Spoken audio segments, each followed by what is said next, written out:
Can I just say something about Andrea? Welcome back. It's day 2 of the trial. We are continuing to progress through the DVRO reissuance. Very clear they're going to take that part of the case first because keep emphasizing that is going to have downstream effects on the other things that are still at kind the request for spousal, child support, so forth, potentially custody. Comment today that kind of, I don't know, raised some questions about what exactly is the judge thinking and what kind of expectations does he have for what might be able to be done here. So we had a slightly late start to the day today because Janina and Alice rolled in at 10:07. I checked the clock. I was like, I could never. I could never. Neil wasn't there in the morning either. He didn't show up till like maybe 10:30. I don't know. He was a little bit late. We had the late start today anyway. So of course the fashion watch, very important. Yo was in dark navy blue again. He had a shirt that was somewhere in the periwinkle to cornflower kind of color wheel. And then a solid dark navy blue tie. So very, very simple. Alice had on a skirt that was very similar shape to the one that she wore yesterday. It's like a midi bubble or something. I don't know. It's like it hangs a little bit, like draperies a little bit. It's a draped skirt.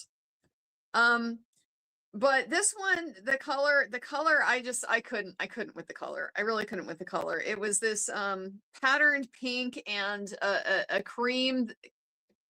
It's somewhere like I could only think of it as like a moldy cream.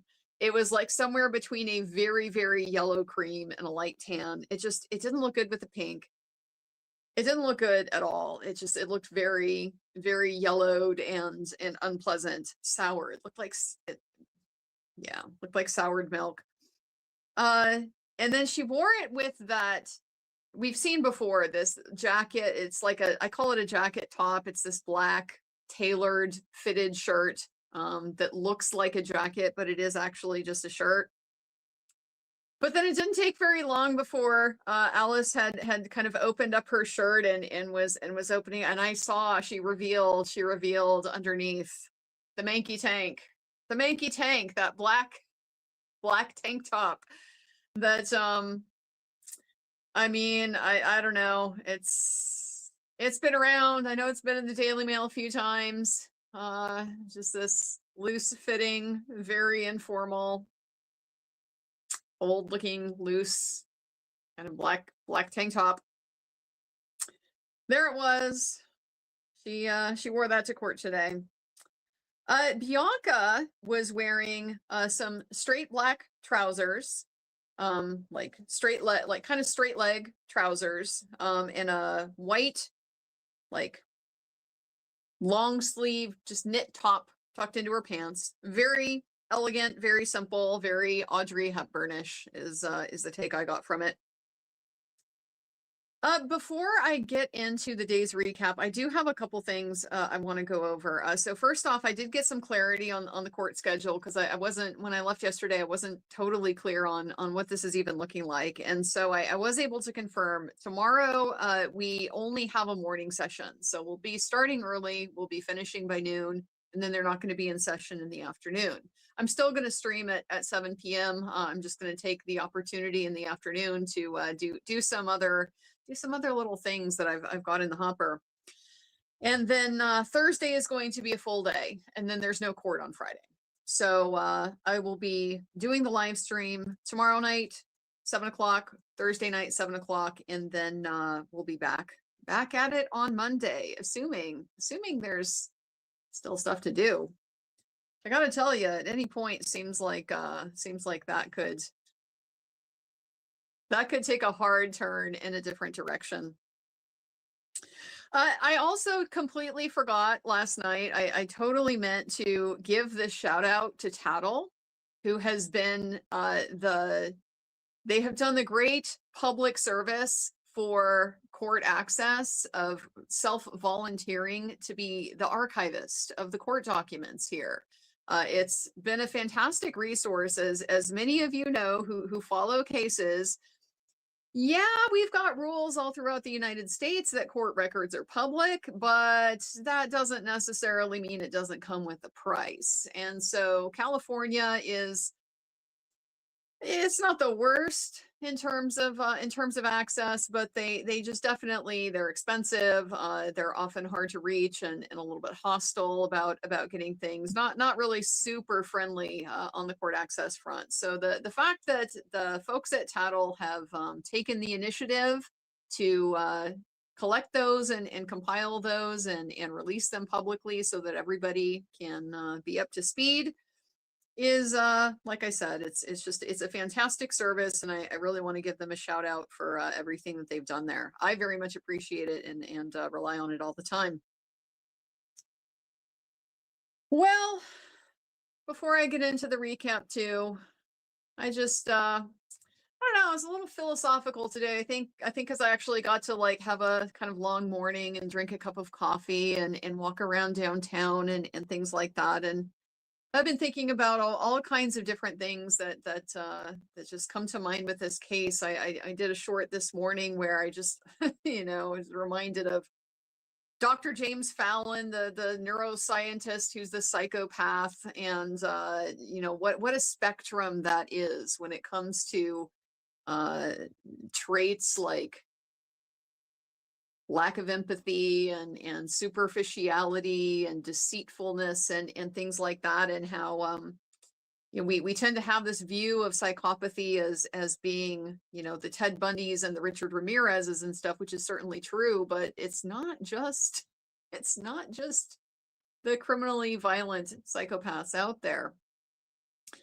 And I just got thinking about his book because of, the fact that he's a highly successful person. He had lots of friends, great social life, family, good researcher, very esteemed in his profession. He's not at all the type of person that you would think of as like an antisocial loser. And yet, kind of everybody who talked to him, who heard his story and knew him well, be like, oh yeah, it doesn't really surprise me. Like everybody kind of knew, oh yeah, he's a raging asshole, of course.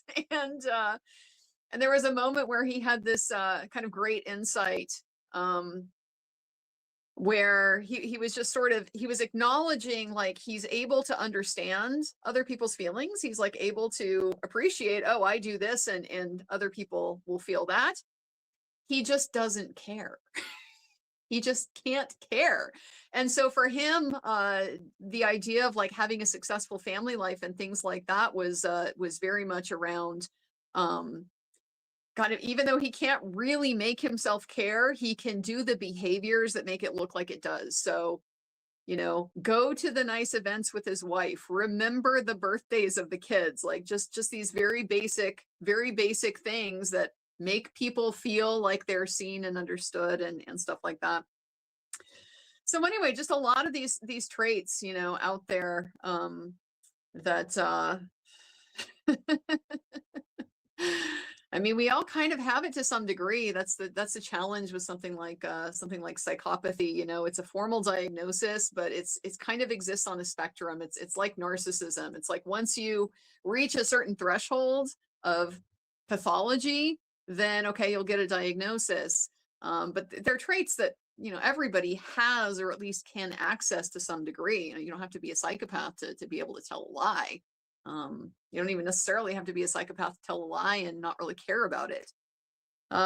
So it's just a thing to be kind of, I don't know, I've just been thinking about how to kind of be aware of that and try to spot it more, and not necessarily to put a label on somebody, but just to be alert to the fact that these traits are out there. And it doesn't necessarily mean that they're bad either, or that they're damaging.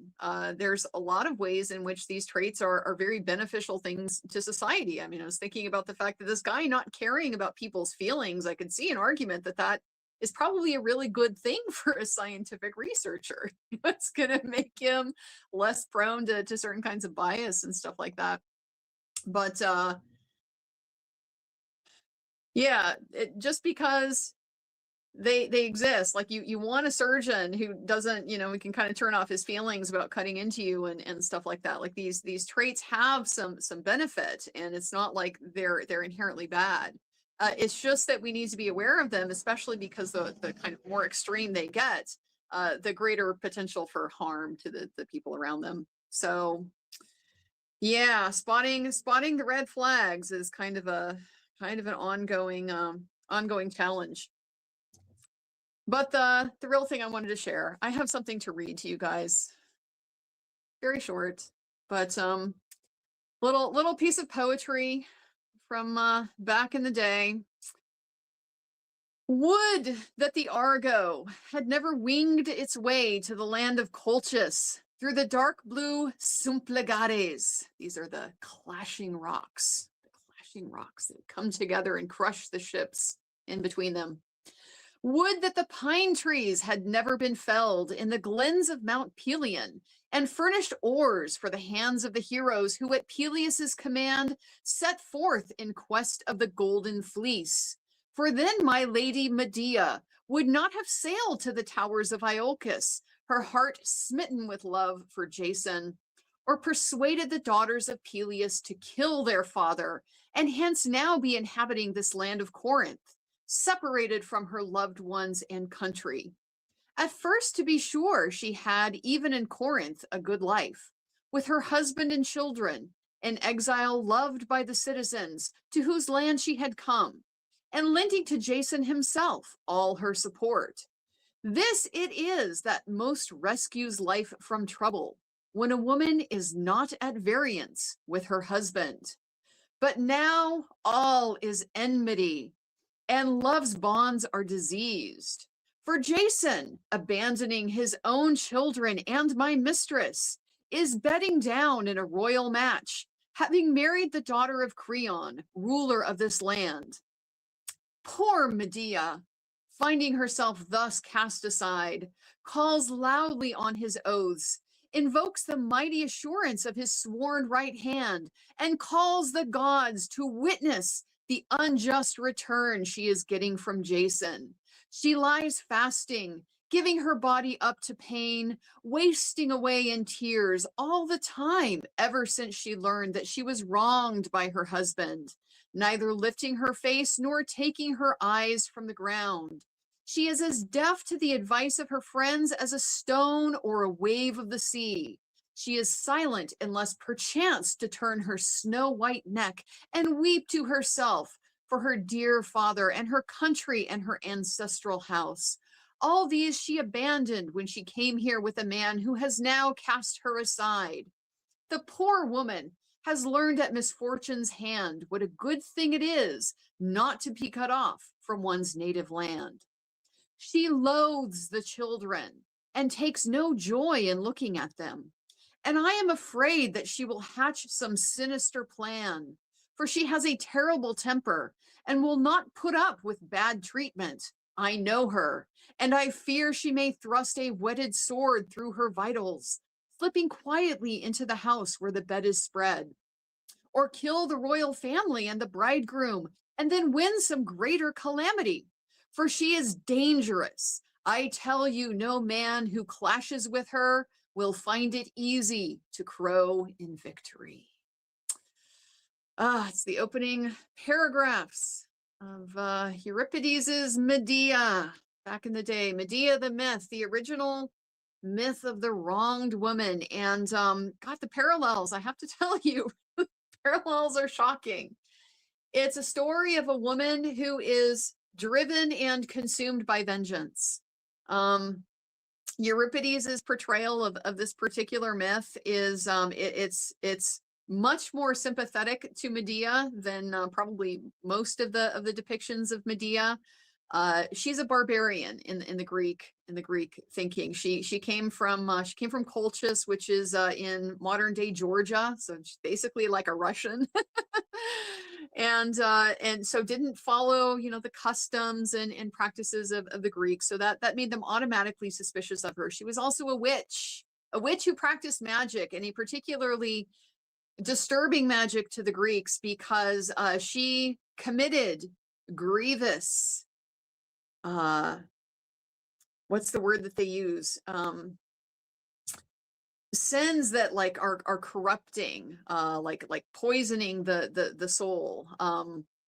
So the first and worst sin that she committed was when Jason came to her homeland to capture the Golden Fleece. She fell in love with him, helped him, and then on the escape, they were being chased by her. She was the daughter of the king, so she was being chased. They were being chased by the king's soldiers, including her brother. So she had her brother killed, and then she disembodied him, like cut him apart into pieces, and threw the pieces into the ocean, so that the pursuing ships would have to stop and collect the pieces in order to give them a proper burial. And that provided Jason's ship with the time they needed to escape. So fratricide is kind of how they started off the relationship that Jason never really asked for. He didn't ask her to do this, but she did, and he was kind of saddled with her after that. Most of the Greeks don't really look at Medea as a particularly sympathetic figure. The ultimate conclusion of the story is how she kills her own children and her husband's new wife in order to have her vengeance on Jason. So kind of scary what can happen when somebody dedicates their life to revenge, and not a really healthy place for anybody to be. But it's also not new. It's not new. There's nothing original about that. There's nothing real extraordinary about it. I mean, Euripides was writing in 350 BC, 300 BC. So yeah, 2,300 years ago, they already knew about this kind of archetype of a woman. Well, we started with Bianca back on the stand for her to conclude her direct examination today. They're kind of getting in the groove of this this presentation. I really don't like it as a process, because it's hard to follow, but I understand why they have to do it this way. What they're doing is that they have to lay a foundation for the relevance of these text messages, posts, our family wizard, whatever it is, the Alice communication that's at issue relating to the alleged DVRO, either the basis for it originally or the continuation of it. They have to first lay the foundation for it to have affected them in order to be relevant. And then once it's relevant, they can move to admit it. Then once it's admitted, they can tell us what the text message says.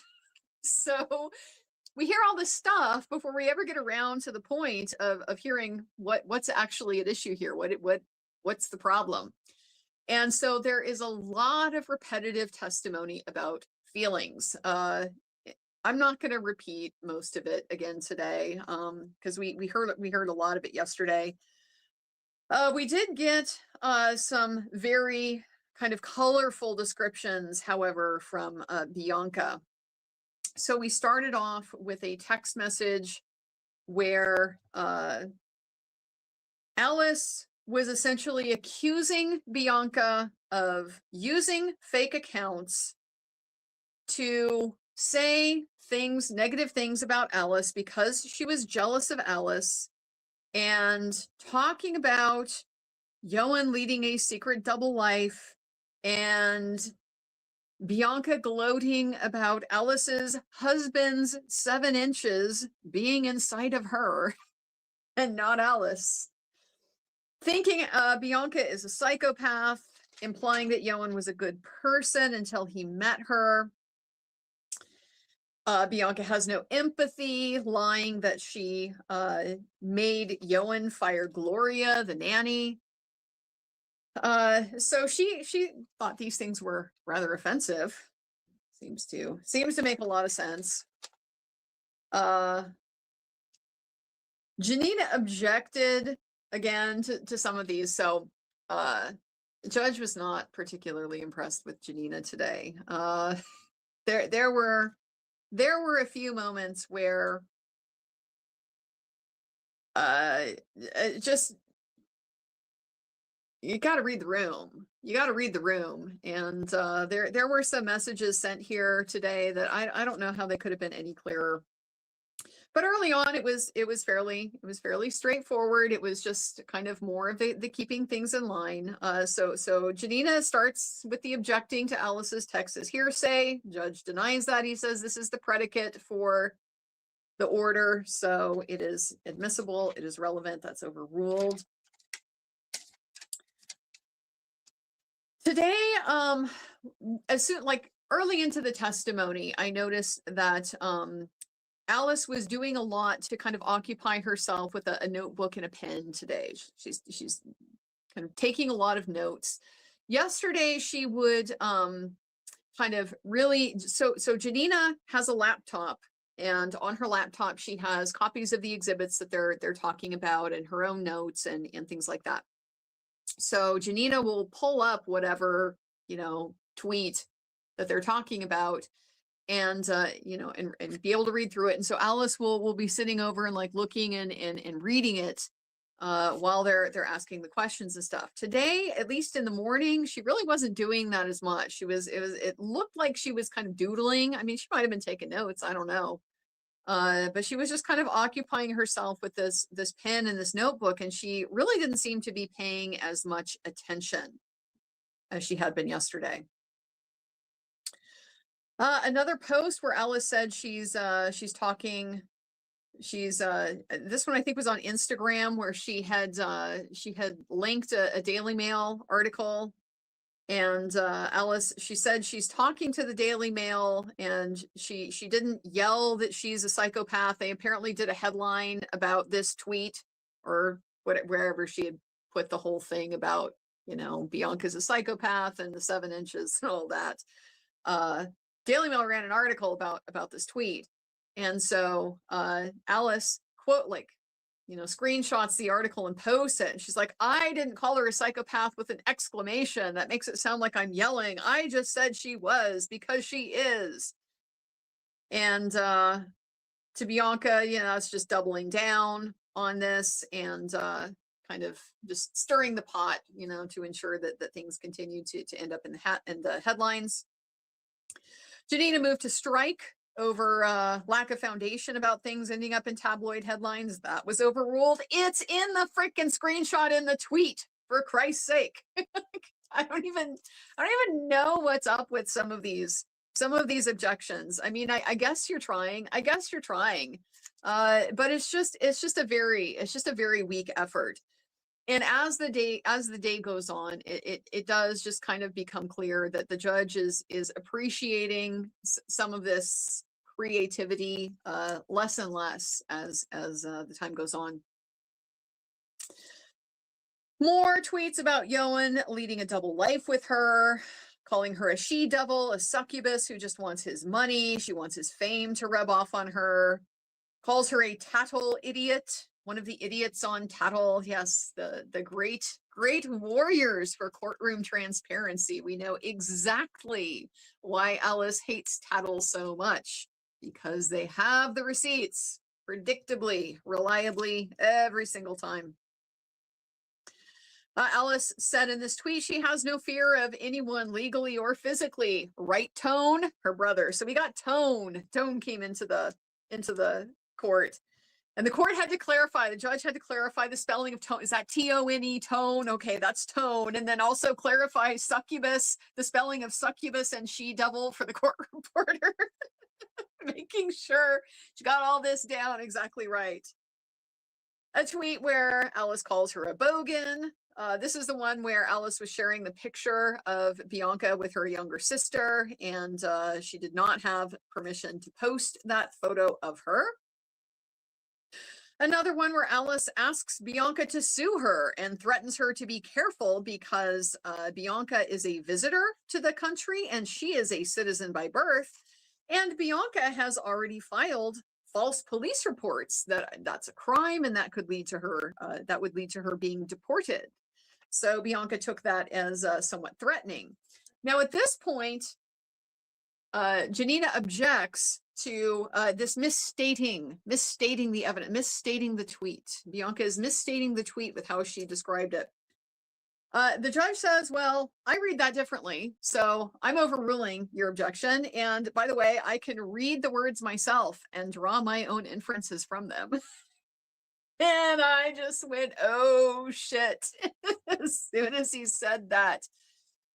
Because he's not going to let, what Janina is trying to do is she's trying to argue her case through these objections.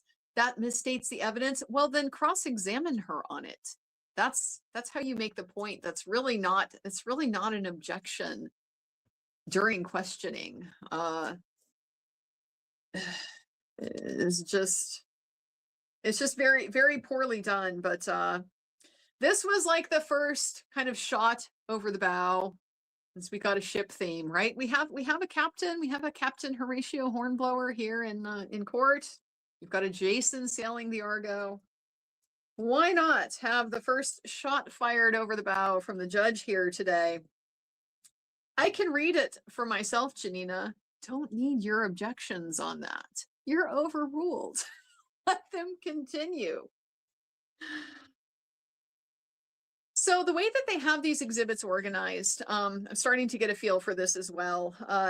They have several different collections of posts and communications, emails, text messages, our family wizard messages. They're all kind of grouped together by category of the source that they came from, but then also the time frame. They've got these things year by year by year. So they're going through, here's the ones that were from before the TRO. Then here's the ones that were after the TRO was issued, but before the permanent order was issued.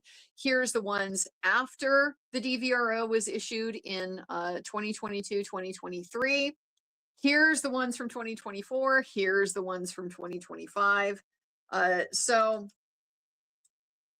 we moved on at this point to posts that Alice made in February of 2022 after the TRO had been issued, but before the DVRO was issued in August. So kind of make sense out of the feelings and stuff like that too. One of the first ones we talked about was the one where Alice had posted an old photograph from Bianca's Instagram where she had like her lipstick was like smeared all over her face. And apparently the truth of this story, it's from years ago. And it was, I think, her niece that she was playing with, that she let her put on her makeup. And so she, it's a kid. When a kid puts your makeup on, the kid smears makeup all over your face. And so that's what this was a photo of. Bianca is laughing. She is joyful. It's a funny photo. Well, Alice takes this photo and she posts it on her own social media. And she says that Bianca has done this to make fun of her, Alice, for not being able to get her lipstick right, for, being bad with her makeup, I guess. But it obviously was not, because this photo was taken from years before. And so the Daily Mail had picked this up and ran an article about Alice's post saying that Bianca was like taking the piss out of Alice with this photo. So this post she identified as being done on July 2nd of 2022. So the judge asks if there's any objection to it. Janina's like, well, I think it lacks foundation. I don't know. I don't know how or where she saw it. And the judge says, it's an Instagram post. And Janina says, well, okay, I'll withdraw the objection. So it's an Instagram post. That's what she said. So Bianca described this story. Says it's me taking the piss out of her because she can't get her makeup right. And she's playing the victim and hoping I have a great life, laughing at people not as cruel as me. A little, again, with the projection. Why is it always with the projection? She got public fallout over the post. She said there were tabloid press headlines, and then she was having Alice's online supporters coming and harassing and attacking her. She testified that she was defamed by the Daily Mail. Janina objected to that as a legal conclusion. That was overruled. And Bianca said that she began a lawsuit against them. The Daily Mail agreed that they had defamed her, so they withdrew the article. They published a correction. They paid her attorney fees, and they also paid a settlement that was donated to the Multiple Sclerosis Society. Janina objects to this on hearsay grounds. The judge says she was asked what she did. It's overruled. Janina says, yes, but what she did, but what the Daily Mail did. And the judge cuts her off and says, yeah, she got a settlement and donated it to an MS charity.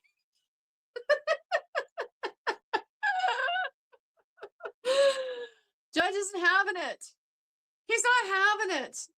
No, he's not impressed. He's not impressed. I wish I could describe kind of how the judge, I'm going to try, when the judge kind of gets in these modes, where he's like, he's not really buying the argument for the objection, and she's also continuing to argue it. He's ruled. He's already said overruled, and you're still arguing with him. He leans forward and looks her straight down, stares her straight down, and yeah, she donated it to an MS society. Just cuts her right off at what she's saying. He's the boss of the courtroom. Zero question about it. We moved on then to posts that she made after the permanent DVRO was issued. So we started off, there were, just lots of feelings. She was upset. Ones where she was accused of,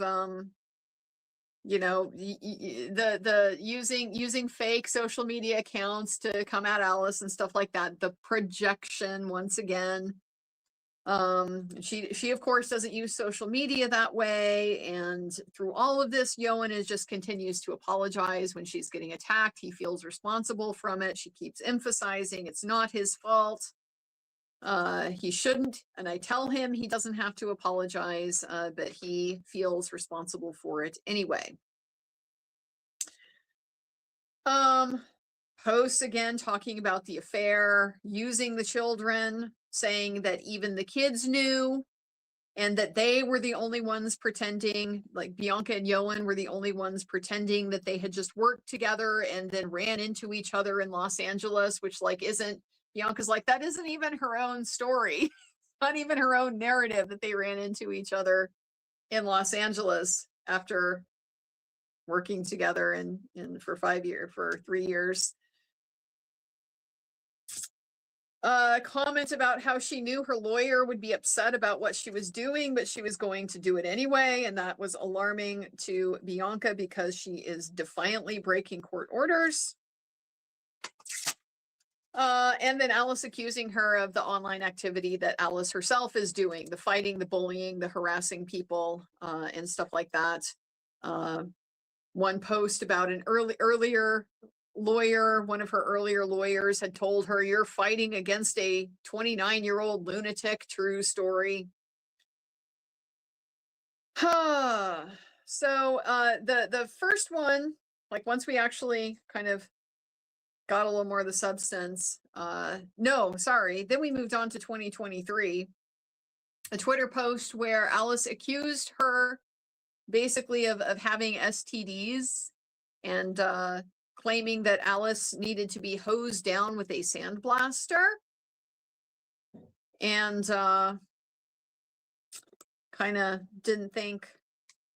thought that was a fairly outrageous type of claim to be making, kind of thing to be saying.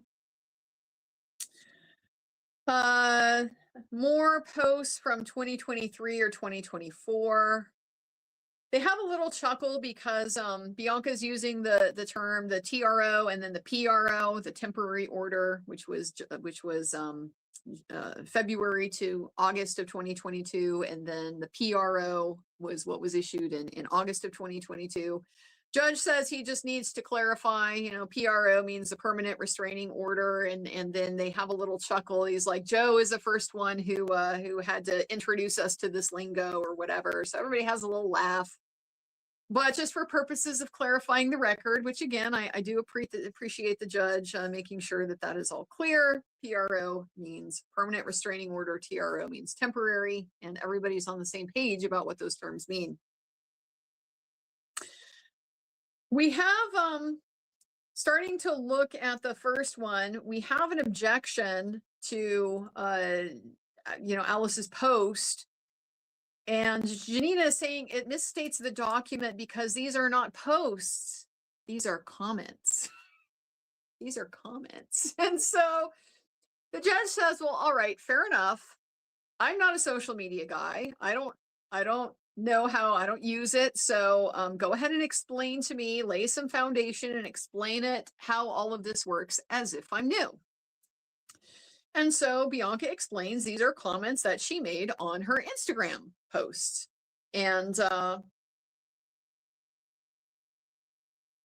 so at this point, this has been ongoing for two or 3 years now. Alice is still using her social media to attack and harass them.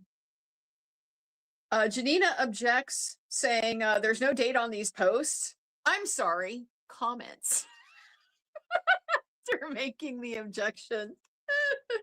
Then she herself is like, it doesn't fucking matter, Janina. Jesus Christ. It's her words. It's her words that she posted publicly on social media in various different formats. That's the ultimate problem. It doesn't matter. It doesn't matter if it's a post or a comment. But so that was a funny slip after making such a big deal out of that. But the judge says, well, I don't think she's been asked that yet. And so Joe asks her, when did you see these posts? And she says she thinks this one was around April of 2024. So others in July of 2024. Narratives that Alice continues to perpetuate, Ioan's children being involved in her narratives. Janina objects at this point on what she is calling the doctrine of continuity. Now, she brought this up yesterday, and I'm like, what the hell is this? And the judge is like, what the hell is this? Okay, nobody's ever heard of this doctrine of continuity. And the way that Janina explained it yesterday, she said that it's a rule that if a statement, an out-of-court statement that's being offered is a response to another statement, then both of the statements have to be offered to be admissible. I've never heard this in my life. There's an attorney who I talked to on Twitter, who's from California, teaches CLEs in California, knows California law quite well. Said, Andrea, what the hell is this rule of continuity? There's no such thing in California. I don't know, can't answer for it. The judge doesn't seem to be relying on it at all. When issues have come up about, like, is this out of context? He has talked about it the way that I understand it, which is based on what's called the rule of completeness. And that's just the idea that when you have a like large statement and you want to just introduce a part of it, the other party can object, you know, that that's cherry picking. And if they think more of it needs to be introduced to put the whole thing fairly in context, then they can be allowed to do that. And so that's what Joe has said a couple times. Like if they want to add more, they can go ahead and do that. But you know, Janina's been playing it both ways. This other stuff isn't relevant when they do include it, but then, or it's hearsay when you know, you have the one that she's responding to. It's hearsay, so it doesn't come in. And the judge so far is not admitting, you know, statements by other people, and it's fine because for them it doesn't matter. It doesn't matter. We're concerned about what Alice has said, and so all of her statements are coming in either way. But so just if they do include it, it's objected to as hearsay. If they don't include it, she's bringing up this continuity bullshit that nobody has ever freaking heard of. So she says she objects on this doctrine of continuity and says that these are responses that Alice is making to other things. And so the judge says, "Are you denying that Alice made wrote these things on social media? Are you denying Alice wrote these things?" And Janina says, "No." And the judge says, "I don't care if you call it a post or a comment. Doesn't the restraining order prohibit certain social media posts?" And Janina's like, "Well, yes, provided that." And the judge is like, "Doesn't the restraining order prohibit?" And Janina's like, "Yes, if they disturb the peace of the participants." And the judge is like, "It's relevant. Overruled." So this is all, I mean, it's hilarious to me. On the one hand, watching the formalities of the court process and the rules and the, you know, the ways that you have to get things done and getting things into evidence, it's a formality and it is a very important one. And if it's not in evidence, you're not supposed to consider it. And, you know, if it is, then you can. And so there's like these limits on it, but it all just becomes a bit of a fiction when everybody is sitting there in the courtroom. They're all reading the text message well before it's in evidence. They all know what it is that we're talking about. And it's just, we're human beings. I'm sorry. There is no way that the judge is not sitting there on the bench, reading the text message that is not yet in evidence and having an opinion about it, having an impression about it. Jesus, this is a crappy tweet. What an awful thing to say about somebody. Like, you know, these kinds of things are going through his head. And so her statements are coming in at this point, seems to be pretty much the bottom line. And so he's starting to get a little irritated with these, you know, evasive moves to try to avoid the accountability. Alice, did you say this shit or not? Do you not want to stand on your business now? Is that what this is? Is that what this is about? You don't want to stand on your business? No, these are your tweets, aren't they? Yeah, well then you're gonna have to frickin' answer for them. So yeah, that was about as close as the judge has come to like saying straight out, this thing that I'm looking at right in front of me, this is a violation of the restraining order. So I don't know what the fuck we're doing here. Like, he can't say that in open court, but he very much seems to be sending this message out. At least that's the one I'm picking up. So yeah, he was not, he's asking, and this was like, he's asking these questions and Janina can like hardly start to answer, and he's interrupting her like multiple times. Like, he's here for you to listen, honey. He's asking you the question rhetorically. Yeah, we all know the restraining order prohibits certain kinds of postings. So if this posting looks like it's in that kind of ballpark, sit your ass down. You better bring something real if you're going to be objecting to stuff like this. So post where Alice is saying she's not going to stay quiet, particularly when his girlfriend calls me an abuser on her Instagram page. Alice absolutely fumes. This got funny later. Alice absolutely fumes about the slightest bit of pushback, right? Bianca feeding her the tiniest little bit of medicine that she has been dishing out for years. And like not I mean it's not even particularly equivalent, because Alice is just saying these despicable things she's making up out of nowhere, these smears. And Bianca posts an Instagram story talking about being a victim of abuse by her husband's ex. And she just absolutely, she can't handle it. She can't handle it. Alice can't handle. She can't handle it. She's the victim now after years and years and years and years and years of pushing for the reaction that she fucking was looking for and finally got it. And now she's the victim. And if that is not the classic abuser tactic right there in a nutshell, spend years provoking a reaction and then playing victim when they get it. Like, it's just, if you've seen this pattern once, you've seen it a million times.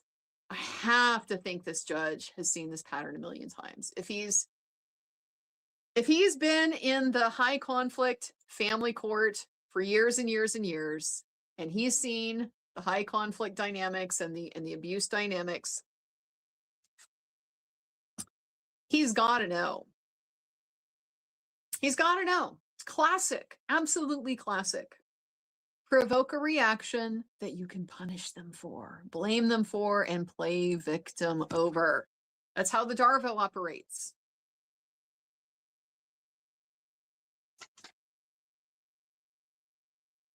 A post where there's a continued narrative about, this is where she's always talking about like Ioan and Bianca are coordinating with Tattle, or they're on Tattle, or they are Tattle. Like, it's not even really clear exactly what it is, but somehow Ioan and Bianca are conflated with Tattle because Tattle has all of the receipts, not just the court documents, but also like the social media record, Alice's social media posts going back to even before the divorce, like when she was talking shit about Ioan, her husband, that now she's trying to say, "You're my best friend, we had the perfect marriage." She talks so much shit about him online for years. So Tattle talks shit about Alice, like, hello, they see her, they know who she is and what this is all about. And so that means Tattle has to be conflated with Ioan and Bianca. They're like all the same thing, so that she can blame Bianca for there being a space on the internet where people aren't buying her bullshit.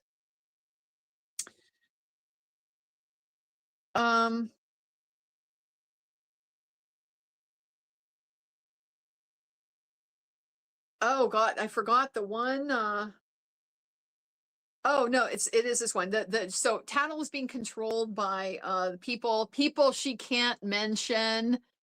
Remember the defamation by implication? Remember how things can be achieved by implication? Like, she thought Alice, this is classic Alice, she thinks she's the smartest one in the room, so she thought she was being really clever by not saying their names. Oh, you can never get it back to me because I never even said their names, like Amber fucking Heard said, right? I never said his name. It doesn't matter when the entire world knows who you're talking about. It doesn't matter. You can imply just as easily as you can say things explicitly. So the people I can't mention are controlling the Tattle, and it won't stop until her insane jealousy ends. Her insane jealousy. More with the projection. So now, at this point, I see Alice. Alice is perked up. She's very interested. She's very interested in seeing if Bianca is jealous. She's like interested in this idea of Bianca being jealous. She wants to see, how is she reacting to this? And so Bianca's, like, as if I would be jealous of her. And oh, didn't seem to be the answer Alice wanted. As if she would be jealous of Alice.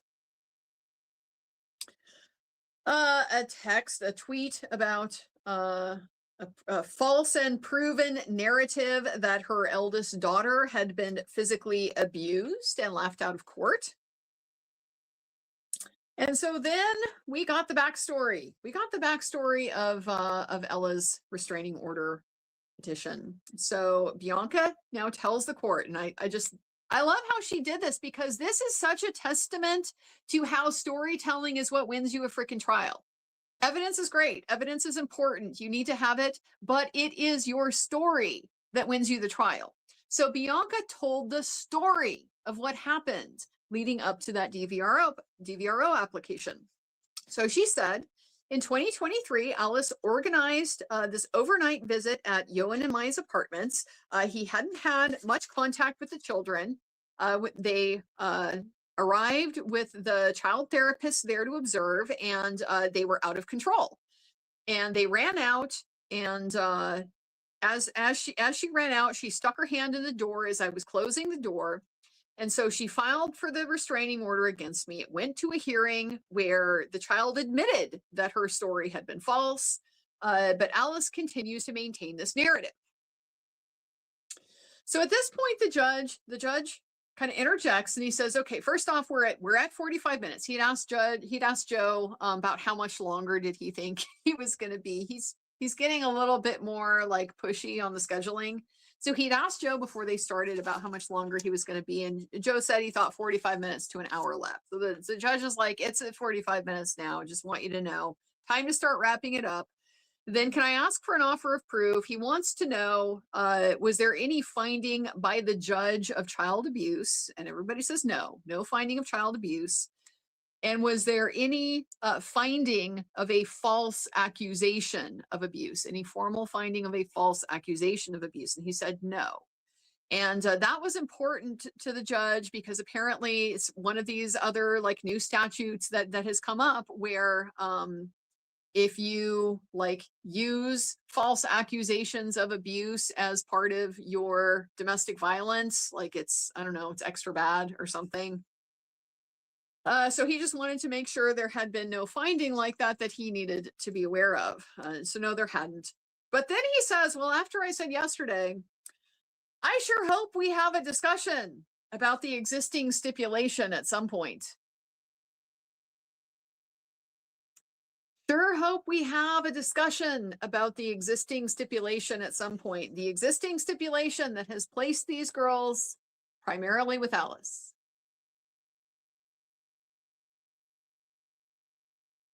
They're gonna need to have one hell of a discussion because you know, this judge, he's gotten bits and pieces, and I could see a situation where he's sitting there wondering why isn't Ioan asking to have the girls back? Why isn't that part of the issues that we're addressing? Why aren't they pushing for that? And it's because he hasn't gotten the story. You know, if this case had been presented slightly differently, even with just like a simple introductory opening. Here's what the case is about. Here's what we need to prove. Here's how I'm going to prove it. Just it's not a jury. You don't need to like do a whole fancy song and dance to try to win their favor and sell them and stuff. It's a judge, so you do it differently, but it's still a courtesy to just introduce him. Let him know. Here's the big picture, and here's where we need to go, and here's how we're going to get there. Globe, here's where we are, destination, pathway. And I think that would have helped him orient to this a little bit better, because things are kind of piecemeal. They're focused on this DVRO, and the DVRO is so focused on the social media campaign that the other aspects of Alice's abuse have kind of fallen by the wayside. The parental alienation is like a huge part of that. This has been a very coercive, controlling situation, and frankly, not even. I mean, yes, it's abusive to Ioan, but it's primarily abusive to the children. The judge hasn't seen any of that because it's quote unquote not at issue, and I just think that had he been introduced to like the global picture here, There's a reason why I read the opening from Medea at the beginning of this, this stream. This is about vengeance. This is a woman who has, on her social media, sworn her life over to vengeance against her husband in whatever form that will take. And so, yes, the social media campaign is part of it, but the harassment of Ioan's mother is a part of it. The alienation from his children is a part of it. The litigation and financial abuse are a part of it. And I think that would have been a very simple way to help kind of at least get the judge sort of thinking about how big of a problem this is, because it's not just as simple as, oh, go ahead and give the kids to Ioan. It's nowhere near that simple. And we're long past the point of, sure, there's plenty of money in the, home proceeds. Go ahead and, invest in very expensive therapy and stuff like that. So it's on the one hand, like a really promising thing for the judge to be saying, I sure hope we have a discussion about the existing stipulation at some point. But at the other, it's kind of disheartening because, yeah, we're going to have that discussion, judge. And I don't think that there's going to be a fix here that you're looking for, because it's easily, 3-4 years too late. Easily. I mean, I said yesterday, at the very latest, when Alice was arrested for violating the DVRO, when she was charged with violating the DVRO, to me, like, that should have triggered some kind of intervention. But we're in California, and what's the name of the kid? Gabriel Fernandez, was that the kid? He's somewhere here in Los Angeles County, like literally physically beaten, and can't get CPS intervention. He ends up being killed by his parents, and CPS gets sued. The CPS social workers get sued, and I think criminally charged, and they all walked, if I remember right. I don't know. I don't necessarily remember all the details of that one, but terrible story. So if a kid, like, literally showing up to school with horrendous physical injuries can't get help from CPS, then it's kind of hard to imagine that kids whose scars aren't visible are going to have any kind of chance at all, And it's an unfortunate part of psychological abuse and psychological violence, because you don't see it. It's easy to minimize, and the way that it manifests is when things have reached the point that you have behavioral problems, and then it gets addressed in a way that is unfortunately potentially punitive to the kid. Oh, it's not like officially on paper punitive to the kid, to, truancy or, delinquency courts and things like that. They'll tell you that the juvenile rehabilitation system is different because it's about rehabilitation. It's different for kids, but it's a freaking kid jail. Okay. Like, everybody knows it's a kid jail. It operates like a kid's jail. It looks like a kid's jail.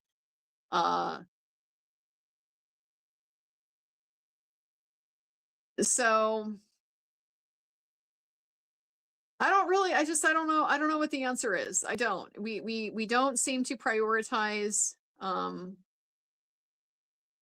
even severe physical abuse of children, keeping them safe. And so if we're not going to do that, then what possible hope is there that the system would protect children who are being psychologically damaged by this kind of devouring mother? I think is the Freudian way. Modern day, I think they call it enmeshment. Unhealthy enmeshment.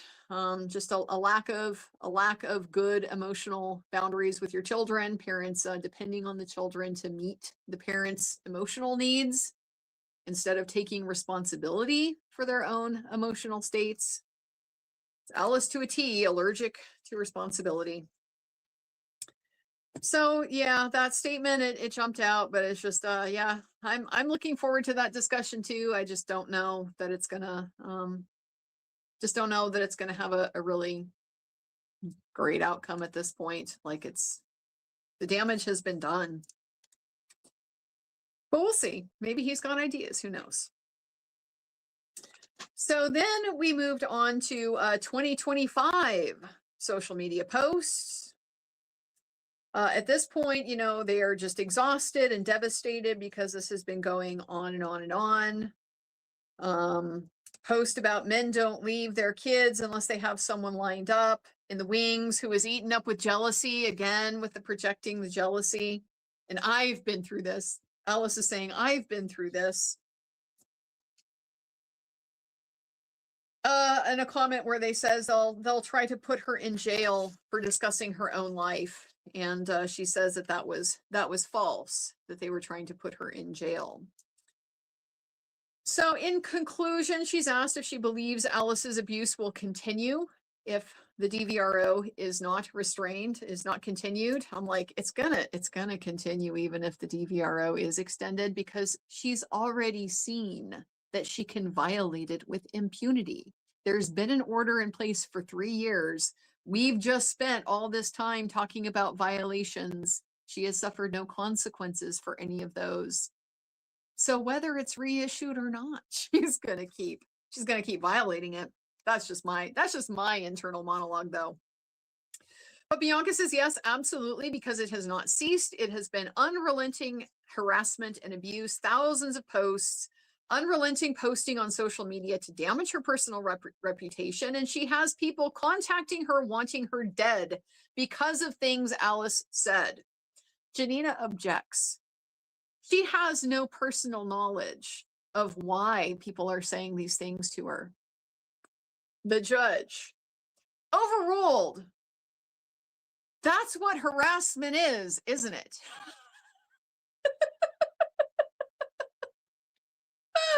He gets it. He gets it. Yes, that's exactly what it is. It's to smear her so that other people will join the mob, join the lynch mob, and string her up. That's exactly what the entire point has been. Judge gets it. So he now wants to know, how many death threats have you received? Bianca says, I've received 3 or 4, and my daughter has received 2. The judge asks, how old is your daughter? And Bianca says, she's 3 months old. 3 months old, and people are threatening the child. Bianca says, I don't believe she's capable of stopping. She has shown no remorse, and she hasn't changed her behavior. That was it. No more questions for Bianca. So then we got our first cross-examination. First cross-examination went to Bianca. Janina starts by going back to the January 16, 2023 incident where Alice drove by multiple times and flipped the bird. So she kind of walks her back through her previous testimony. Janina has what I would consider a low intermediate level of skill at questioning in trial, like cross-examination. She's very, you testified that you know, and you said blah, blah, blah. And then she follows it up with a, so, isn't it true that it's, you know, it's kind of enough to get the job done for the most part, but it's very clunky and it's very obvious. And it comes across as argumentative. It's this issue, this problem where people that aren't good or like real experienced at cross or real good at cross, they don't have a lot of gears. They have this idea in their mind that cross is my asshole mode. You know, I just be rude and accusatory. And yes, sometimes the situation calls for that. But frankly, most of the time it doesn't, because if your case depends on whoever the fact finder is, the judge, the jury, thinking that everybody here but you and your client is an asshole, you're probably going to lose your case, because they don't tend to be inclined to think that way. So, you know, treating everybody like public enemy number one, like there's some monster there on the stand, it tends to be very ineffective. But when you don't know how to cross somebody and you're like trying to make it more of a drama than just a process of eliciting the information that you want the court to know, whether that is a prior inconsistent statement that this witness made, whether it's a inconsistency in their story. I mean, just something that doesn't make sense. There's like a million ways to do that without having to be an asshole. So Janina comes across as clunky and unnecessarily aggressive. Is my read on it so far. But so she's just going through this restating. So you testified you were walking your dog at the time. Isn't it true at the time you and Ioan were living 5 blocks away from the formal marital home? Yes, it was. And you testified you started recording because Ioan asked you to. And you testified Alice was, quote, making herself known to you. And the purpose of the video was to capture Alice's vehicle. And Bianca is agreeing with all of these things. And you testified that she turned left on La Jolla and then went down an alley and back around the block, back on Beverly, and then a right-hand turn, and then an aggressive U-turn on Flores. And I didn't see her go past the first instance, but I saw her at Harper. And so then Janina asked to confirm, well, there's multiple vehicles on the video. And she agrees. Yes, there are other vehicles in this video. And Janina's like, and Beverly is pretty busy, right? Bianca says, depends on the day. Wasn't at the time what I would consider busy. And by LA standards, I mean, LA standards, busy is freaking gridlocked, okay? Like there is no doing U-turns and coming back around the block and stuff like that when LA is busy, because you are sitting there. So it's not what she would consider busy. And she reaffirmed that Alice flipped the bird. So then we move to impeachment. And this impeachment style is very strange. Now, I didn't get a chance to like research this as thoroughly as I wanted to. I do understand that California has some relaxed foundational rules to be able to impeach someone with a prior inconsistent statement. So the conventional idea is that if you are going to confront somebody with something that they said before, that you're saying this is not consistent with your trial testimony, you have to present them with that statement and then give them an opportunity to explain it or to deny it or whatever.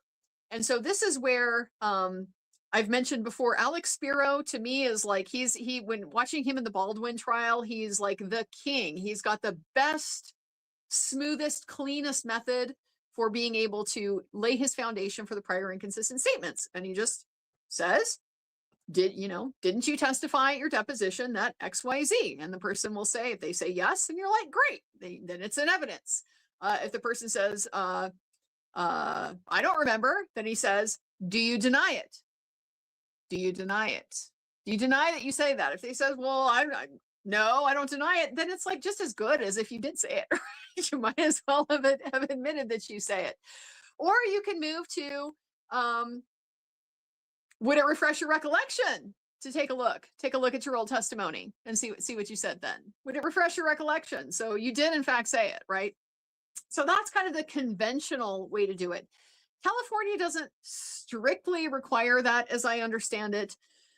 Nevertheless, what happened here was Janina said, Your Honor, I'd now like to read Bianca parts of her deposition. And I'm like, what?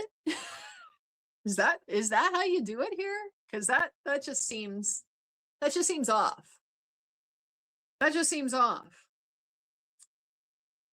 So first thing we do, actually, before we even got to that, first thing we do is there's the screenshots that they had taken from the video recording, and so they in the video, Alice goes by in the car really fast. It's very fast. You can't hardly see. And so they had like paused the video at the point where she's like gesticulating and screenshotted it and like drew a circle around Alice's hand so you can see like she's looking over and she's making some kind of gesture. So they just kind of got these in and corroborated, yes, these are screenshots, and it was zoomed in on Alice in the car and it's circled in the hand and it's blurry, but it looks like it's waving. And so it's admitted. And they confirmed that, you know, Alice drove past and honked, and she said, yes, that's right. So now she wants to read. Now is where she wants to read from Bianca's deposition transcript. And the judge is like, is this for impeachment? She says, yes. Okay, Joe's like, I don't object. So they're going to do it this way, whether it's the right way or not, because nobody's objecting to it. But it just was like, what the hell? I'm going to read you a statement from your deposition. And so part of the reason why this seemed very strange to me is, allow me to read approximately what the deposition said. The deposition said, we picked up the dog on Beverly. The first time Alice just drove past, Ioan said Alice drove by. She turned on La Jolla and was turned back around. I don't see how she made it, but she came back around and was parked around again, realized she was going to make herself known to us. Around Harper or something, Alice drove on Beverly, and then she came back down and she turned around and was stopped at a light and then began honking her horn and making gestures at us. And I have a little WTF note in the margin because I'm like, where's that inconsistent? That's almost identical to what she said in trial. Like, I don't know what the inconsistency is supposed to be. Whatever the inconsistency is that Janina thinks is there, I don't know how it's material. I see nothing material that's different. I mean, literally, it's like the same thing. She drove down La Jolla, she got turned around somehow, came out the other side, went back down Beverly, did the U-turn on Flores, came back by again. She said the same thing twice. So I'm like, interesting impeachment that you have going on here in California. This is not like anything, any impeachment I have ever seen where you just bring up somebody's completely consistent deposition statement, read it to them, and then ask them no questions about it. Like, just read it and that was it. And it's just sitting there in the air. I'm like, what the fuck was that? What even was that? Thank you for bolstering her, I guess. Bizarre. So then we went back to the posts from before the request for the DVRO, and specifically a post on November 26th of 2021 where Bianca alleged that Alice had outed her MS diagnosis. And so now I see Alice is sitting in the chair. She's got her chin up. She's got her hands clasped. She is upright. She is now on cross. She is now looking at Bianca. She's now engaged, focused. Now she feels confident. And so she confirms that Bianca had never publicly discussed her MS, was her testimony, and agreed that she later did say that Alice outing it publicly gave her a kick in the pants to address her diagnosis publicly. I think she did make some lemonade out of those lemons. And then Janina asks, isn't it true on this osmotin.com website you publicly discussed the diagnosis between May 21st, 2021 and November 21? And Bianca says, no, that is not true. Isn't it true that there were publicly available videos on YouTube as early as May of 2021 of you discussing your MS diagnosis? And Bianca says, no, not that I've ever seen. So then we have an item marked. It is not admitted, but it is marked. A six-page document consisting of screenshots from an Osmotin website And they are from multiple dates in May of 2021. And on the third page, there is a reference to Bianca. And Bianca says, my right hand is as straight as it has been, as it ever has been. So Janina wants to admit this, and or no, I'm sorry, just reading it. Janina is just reading it, and there's an objection from Joe. There's no foundation for her to read it, and the judge says you can't read it because it's not in evidence. We already went through this. Before. So Bianca says, I didn't write these. She's asked, did you review a supplement called Forza for this website? And Bianca says, no, I did not write these. I am seeing these for the first time in my life. She says, these are emails I sent this company personally, and I'm shocked by this. She says, I made statements in an email. I did not publish a review. I've never provided an interview for Forza. She is then shown some still shots, 2 still shots, one from YouTube and one from Vimeo, which means somebody just Googled this. Somebody found it on Google, right? It's the only way that anybody ever gets a Vimeo. And at this point, Alice is sitting there in her chair, just looking smug as can be. It's the happiest she's been in this trial so far. Page 1, she confirms, is apparently a still shot of her. And she's asked, is it still your testimony that you never provided a review? And Bianca says, yes, it's still my testimony. I know what this is. She, of course, is not asked to clarify, to elaborate on that. She's asked to confirm YouTube is public, Osmoten is public. Janina now wants to admit these 2 exhibits, and they're objected to for insufficient foundation, and both of those objections are sustained. The court agrees there is insufficient. It's really an authentication problem. Nobody knows what the fuck these things are. Bianca's saying, I've never seen this before. How could she authenticate it? Could be something that you whipped up in the back room and just brought into this trial. She has no idea, if this is what it purports to be. She says, I've never visited the osmoten.com website, but she says the statements are these the statements that she in fact made, but just, not on the website. And she says, well, I'd have to check my emails to be certain that these are my actual quotes word for word, because I communicated by email with 2 of the owners from Forza. And I discussed my MS in emails privately. I did not discuss my MS diagnosis for public video. This is the first time I've seen this. I would never have authorized it released. In the video, I'm speaking with Italian doctors. I would never publish this. I was on a Zoom call, and apparently they recorded it and published it. So Janina is like trying to kind of interject while Bianca is saying all of these things. And Bianca is just continuing to talk. So at this point, the judge interrupts. The judge admonishes Bianca and tells her, you need to just answer the question. There's no question. You need to just answer the question, because it affects your credibility negatively when you argue with the questioner. I hope Alice was listening to that. And so Bianca said, oh, okay, fine. So she waited. And then Janina says, you know what? I can lay the foundation for these exhibits with another witness. She's gonna move on. She's gonna get him in with somebody else. But so that was, that was kind of the first part of Bianca's explanation. They go back to it on redirect. So then we move on to a post where Alice was falsely stating that they were trying to put her in jail. But she agrees she had made between 3 to 7 police reports based on Alice allegedly posting on social media via fake accounts. And she confirmed that, yes, she strongly believes that Alice is in fact doing that.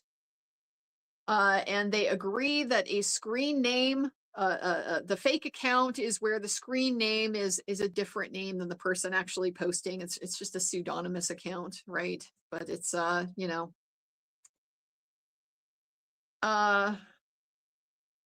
so Janina starts asking about a particular certain handle, and Joe objects at this point to being beyond the scope of direct, and that objection is overruled. And she says, you believe a person with the handle Mitzi Cooey is actually Alice. And Bianca says, no, Alice's account had a bunch of numbers at the end. Alice's Mitzi Cooey account had a bunch of numbers at the end. And she, yes, still continues to believe that Alice is posting on social media under different names. So Janina's apparently prepared to cross-examine Bianca on the original Mitzi Cooey account. I happen to remember the original Mitzi Cooey account on Twitter because the original Mitzi Cooey account on Twitter was the original source on Twitter for the legal documents. It's how I found out about this case at all. Mitzi Cooey had the DVRO application on Twitter way back in the day. That's how I happened to find it. So there was a Mitzi Cooey account, and then this as people like to make the quote unquote parody accounts where they pretend to be you know, and stuff like that. There have been a couple like weird Andrea Burkhart accounts around, but not too many, but they pop, somebody will pop up from time to time. But so this is the same kind of idea, right? Somebody is pretending, you know, playing off of Mitzi Cooey, and it's a way to try to sort of bully and impersonate kind of that person. But so Janina's all prepared to you know, to cross-examine Bianca about the original Mitzi Cooey account, who was actually posts negative things about Alice, doesn't she? And Bianca's just like, well, but that's not her. The fake one had the numbers at the end. It was a different account.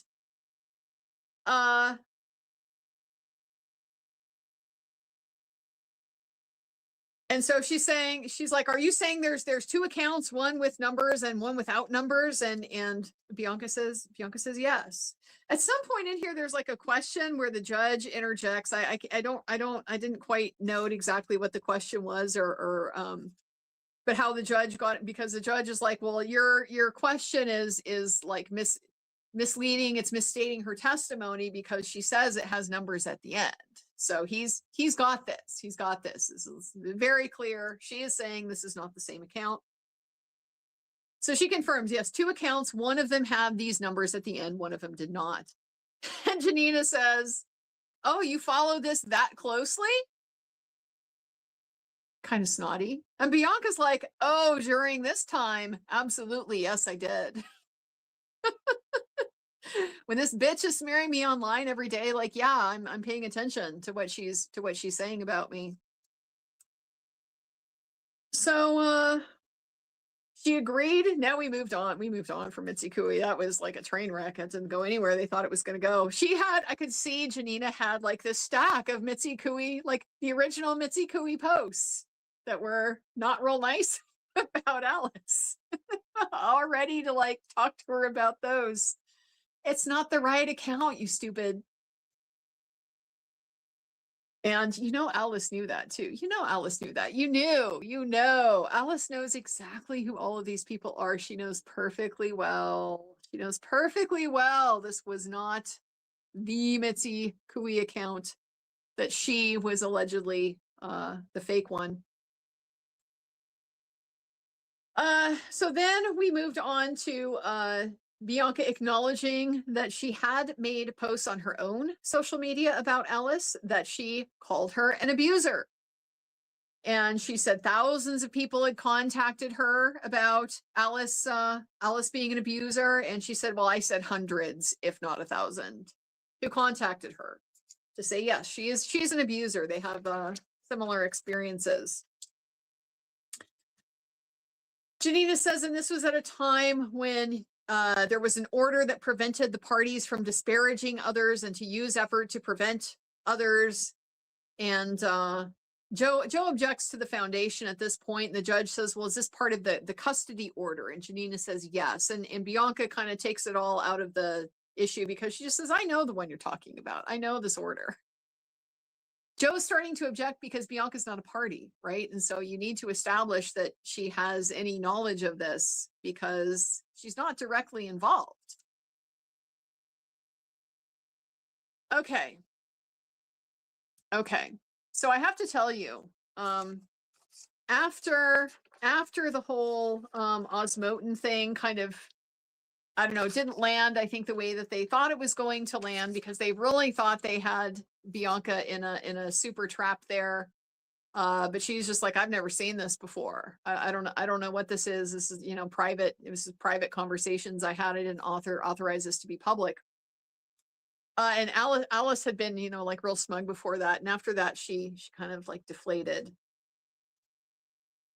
And so then we get through these comments about, you know, Mitzi Cooey, and then you know, Mitzi Cooey is a bust. And then we start getting into the custody order. And Bianca's, yes, I know the one you're talking about. Well, at this point, guys, at this point, Alice is over there. She's digging around in her great big oversized black handbag, and into mouth goes something pill-like. Don't know what she took, but she popped something pill-like, took a big old swig out of her water. Alice seemed to maybe need a little assistance getting through this process. So they agreed. The order was dated July 13th, 2023. She had reviewed it previously, and Janina quotes language in it that says that neither party will disparage the other parent to the kids. Okay, like, is Bianca posting on her Instagram story somehow disparaging Alice to the children? Don't know. Don't really see it. But Bianca acknowledges she did not consider it to be disparaging because she considered it to be true. I do think true things can be disparaging, you know. Somebody can have a fat ass, and it's true. It's true, but it's still not, it's just not a nice thing to say. Like, even though it's true, you don't say stuff. So I didn't love this, mainly because I can see that being twisted. I can see that being an argument that Alice would try to use to her own advantage. Oh, you say it's disparaging because it's true. I think these other things are true, so therefore they're not disparaging, you know. I think it's just a much easier one to defend on. I'm not subject to this order. The order doesn't prohibit me from doing anything at all. I didn't put this in a place where her kids should be expected to be able to, you know, find it or see it. Certainly not without going looking for it. But she did concede in her view, not disparaging because it was true. So at this point, Janina wants to go to lunch. It's a little bit early, but we're gonna have the early lunch.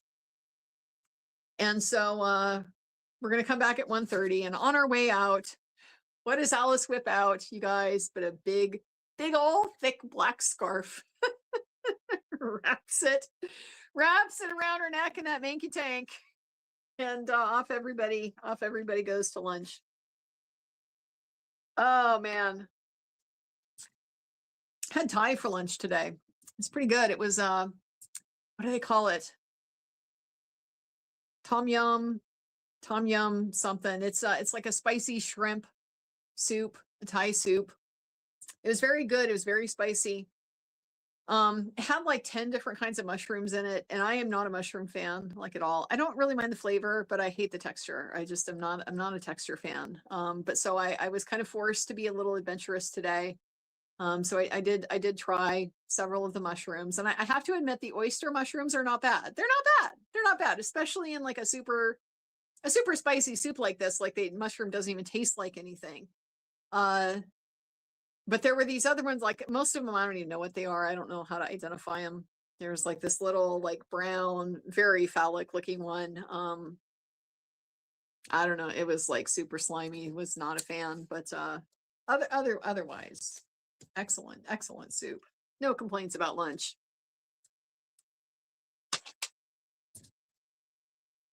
So when we got back, Janina starts with a housekeeping issue that the November 21st, 2023 order that she was referring to, that she was reading from, there had been like some confusion with the court. You know, what are you reading from? It's a minute order. And so it was subsequently reduced to writing, and she will mark that as an exhibit tomorrow. So she doesn't have the document that I guess she needs to be asking about. So she had been like reading to Bianca, impeaching Bianca from the minute order, but that's the language about disparaging the other parent to the kids. And so it's like so not applicable to this particular situation. So we go back to her Instagram post about Ellis and confirm that it's an Instagram story that she posted in April of 2024. And so Alice is now, she's sitting very tall, very straight, and her hands are folded. And then at one point she does move the whole arm to the back of the chair, and you know, that kind of pose. So it's an Instagram story, and the judge doesn't know what any of this stuff is. Like, he literally told you guys, I don't do this. I don't know what any of it is. Teach it to me as if I know nothing. And he doesn't know what any of this means. He doesn't know that a story goes away after 24 hours, but you can highlight it. And if you highlight it, then it can remain available and whatever. Could have just explained that, asked questions that would elicit that. But Bianca just kind of confirms, yes, it's a story. And she's asked if there's still a link to access this from her page. And she's like, maybe, there might be. I think there is. I think it is on her highlights. She says, I don't think I told Ioan that I would be posting the story, but then she paused while Janina is like preparing her next question. And she says, actually, wait, I'm going to change my answer because I think maybe I did tell him. But Ioan did not have any involvement in it at all. He didn't approve. He didn't deny. It wasn't like he, had veto power or anything like that. She says he really had no involvement in it at all.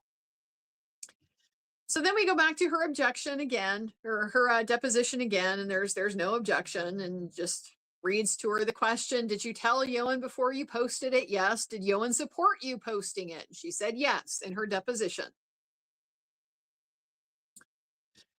And she agreed. He did not ask her to take it down at any time. She has Alice blocked on Instagram. And so because of that, she cannot see any of Alice's Instagram activity because she's blocked. The judge doesn't understand this. He doesn't understand, doesn't know why it matters.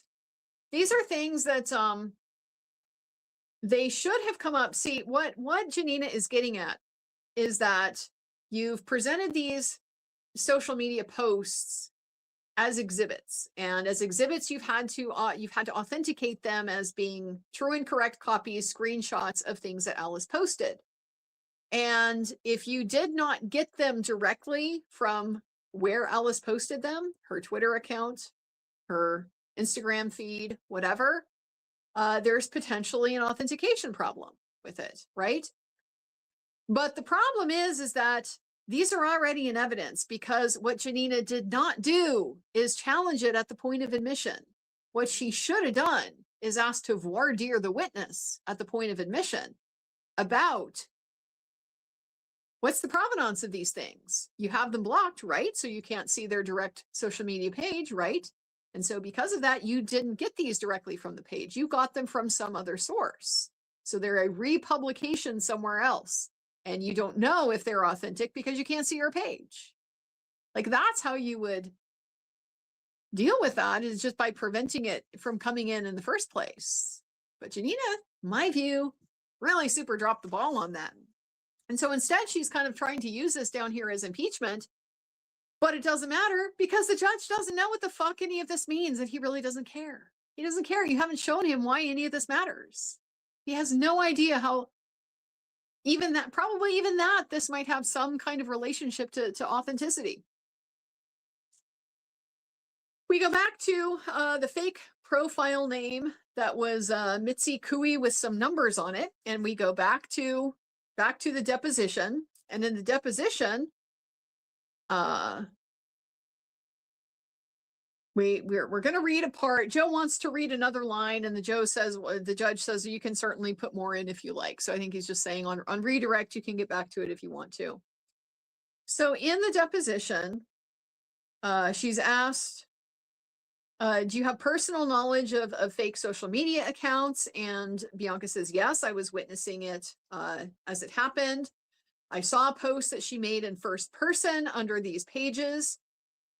She's asked, what personal knowledge do you have? She says, a police report states that Detective Morales linked Alice's phone number to the account, Mitzi Cooey or something like that. How many fake accounts do you believe that she created? Bianca, I couldn't guess. There was just a huge number that were being created and deleted all around the same time. As soon as one would be deleted, a new one would pop up. So the Mitzi Cooey, can you spell that? No. She says like MITZDECOO or something like that. It's a weird, strange name. That's the deposition. That's the inconsistent. Janina, you didn't do your job in the deposition. You didn't do your job in the deposition. You didn't nail this down. You didn't nail this down, or at least like turn it into something usable. You know, so you don't know, you can't identify the account that you're saying belonged to Alice. You're saying, so Detective Morales would be able to identify it. And so if we, you know, depose Detective Morales, he'd be able to give us the specific handle of this account. Yes. And then if you had actually picked up the frickin' phone and called Detective Morales, you would know. You would know. Did she not actually do that? Or did she do it and is just trying to like make something out of nothing? I don't know. But either way, it's just not a good look because this is not inconsistent. She didn't know what the handle was at the time. And so now she does. Not inconsistent. So she is then asked if there is somebody named Mitzi Cooey without any numbers at the end who posts negative things about Alice. And Bianca says, I wouldn't know.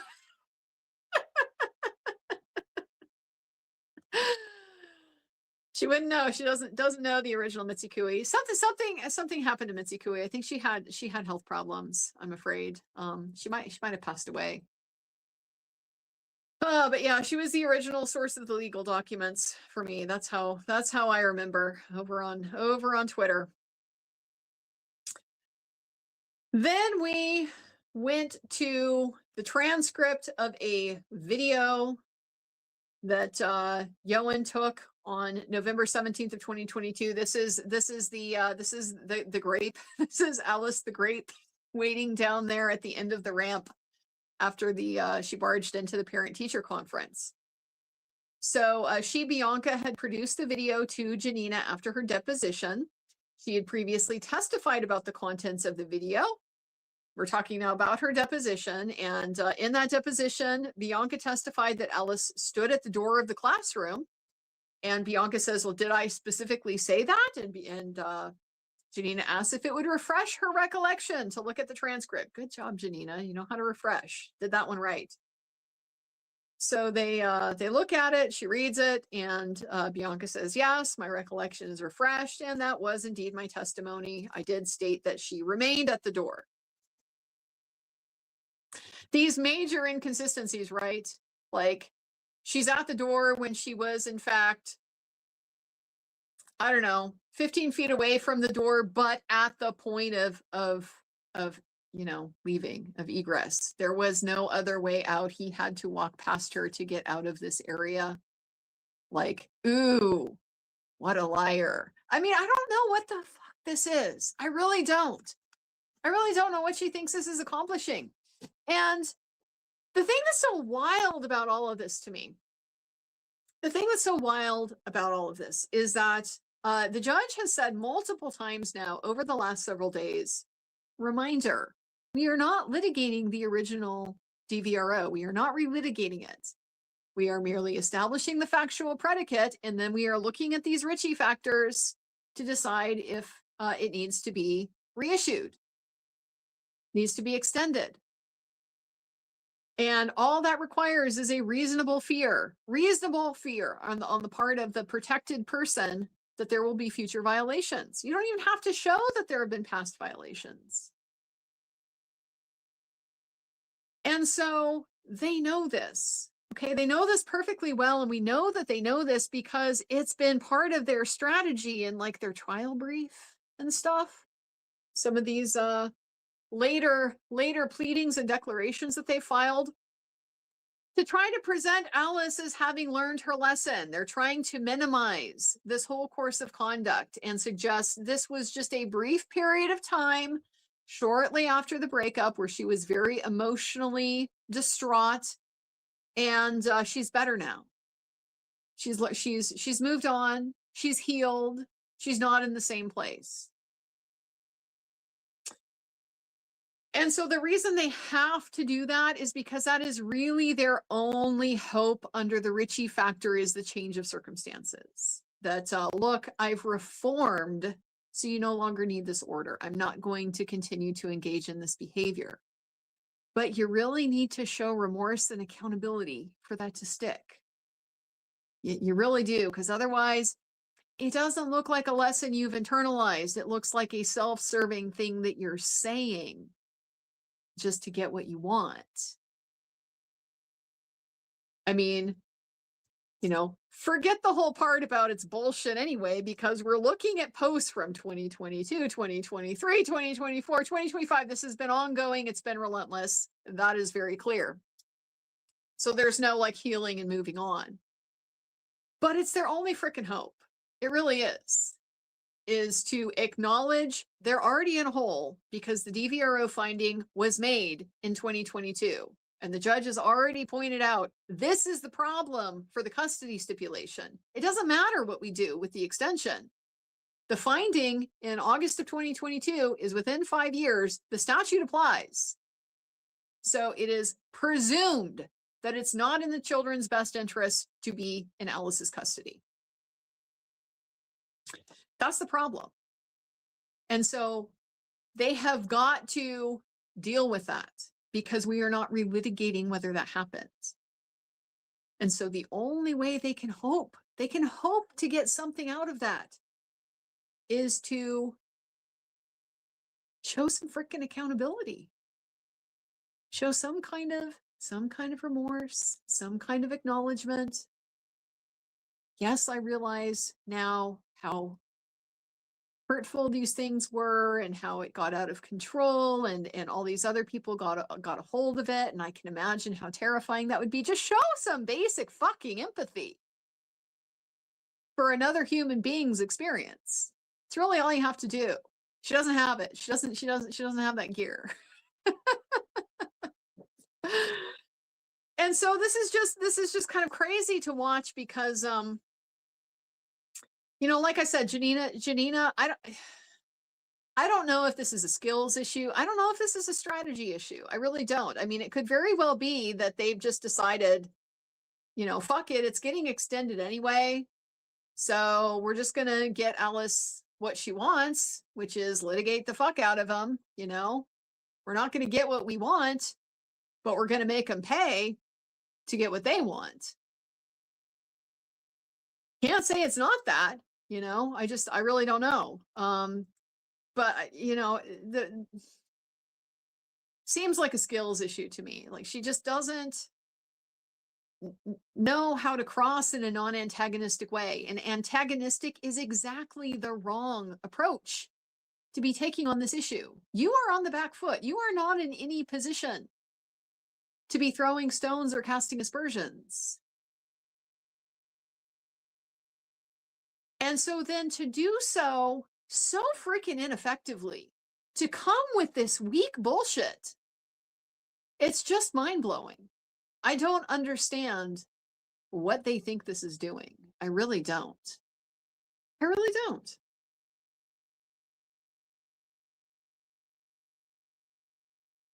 She said you stepped, that Alice was standing at the door instead of, 10 feet away down the ramp. I mean, what the fuck impeachment is this?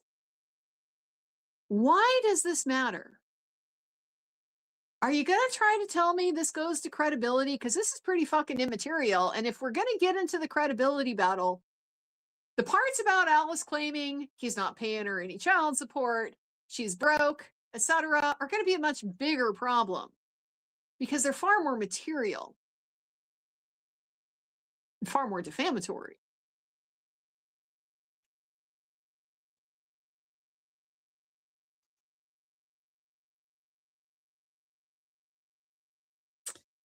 So then we move on to Ella's DVRO petition against her.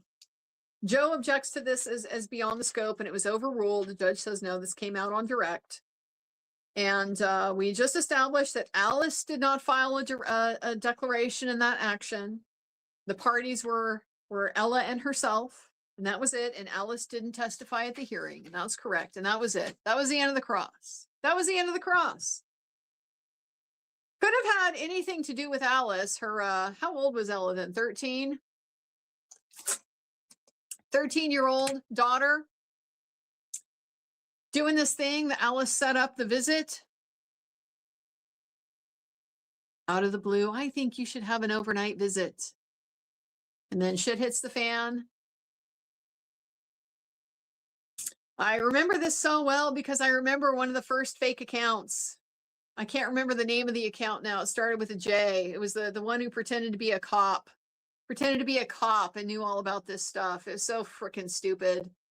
But I remember this because this all happened on like a Friday night or a Saturday night. And somebody posted, this J account posted on my Twitter about how, oh, shit's hit the fan and something is, you're gonna regret taking their side when it comes out that they slammed Ella's head in a door or something like that. So this dumb Janelle, was it Janelle? I think the account was Janelle, pretended to be a cop. Anyway, it was one of the fake ones for a while. Posted it the night it happened, before it was public and before Alice is even, by her own story, supposed to know anything about this incident, because she says she doesn't learn about it until the next morning.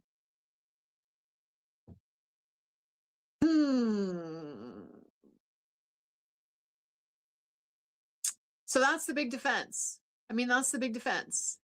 Couldn't have had anything to do with Alice. This thing the 13-year-old daughter did because Alice didn't testify or do a declaration. Like she can't freaking control the daughter from afar, like she has been doing for years with the visitation. The whole enmeshment only works if Alice files a declaration in court. Yeah, I think not. I think not. But that was the grand finale to the cross, guys. That was the cross. That was the cross. That was the cross. That was what we got. And so, yeah, the only thing that was even close to a blow being landed, in my view, was the MS video.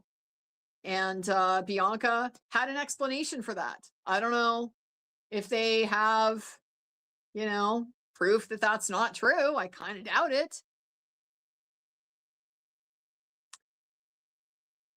And I kind of think the bottom line is that it doesn't matter anyway.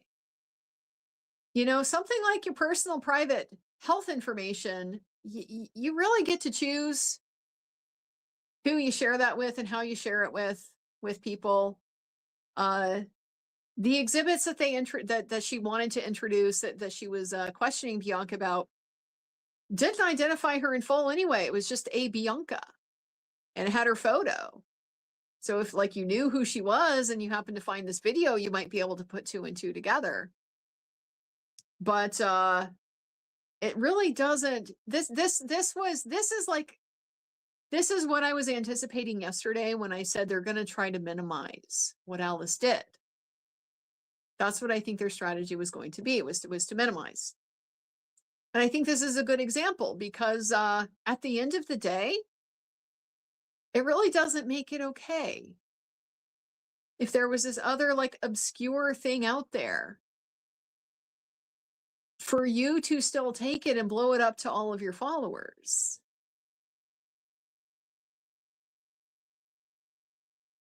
Like whether she was the first, Alice was the first to out it or not, just raising it as a big topic in the public discourse at all. How on earth do you think that's appropriate? What does that have to do with anything? I don't know what they're trying to do here. I really don't. So Joe got redirect, of course. We went back to the photo of Alice in the car, the blown up photo, and Bianca confirmed that she was the one who had drawn this, has a circle on it that shows the gesture Alice is making. And Joe asked her to clarify, when you look at the screenshot, do you see a clear picture of Alice flipping you off? There's kind of a series of questions in here that get objected to because Janina's objecting that the photograph speaks for itself, and the judge is like, well, it does speak for itself, and I certainly know what I see, but you know, he can ask her about what she sees. And so, do you see a clear picture of Alice flipping you off? And Bianca says, I can see that, and confirms that, you know, yes, regardless of the photo, she did in fact flip us the bird, and they could clearly see her hand.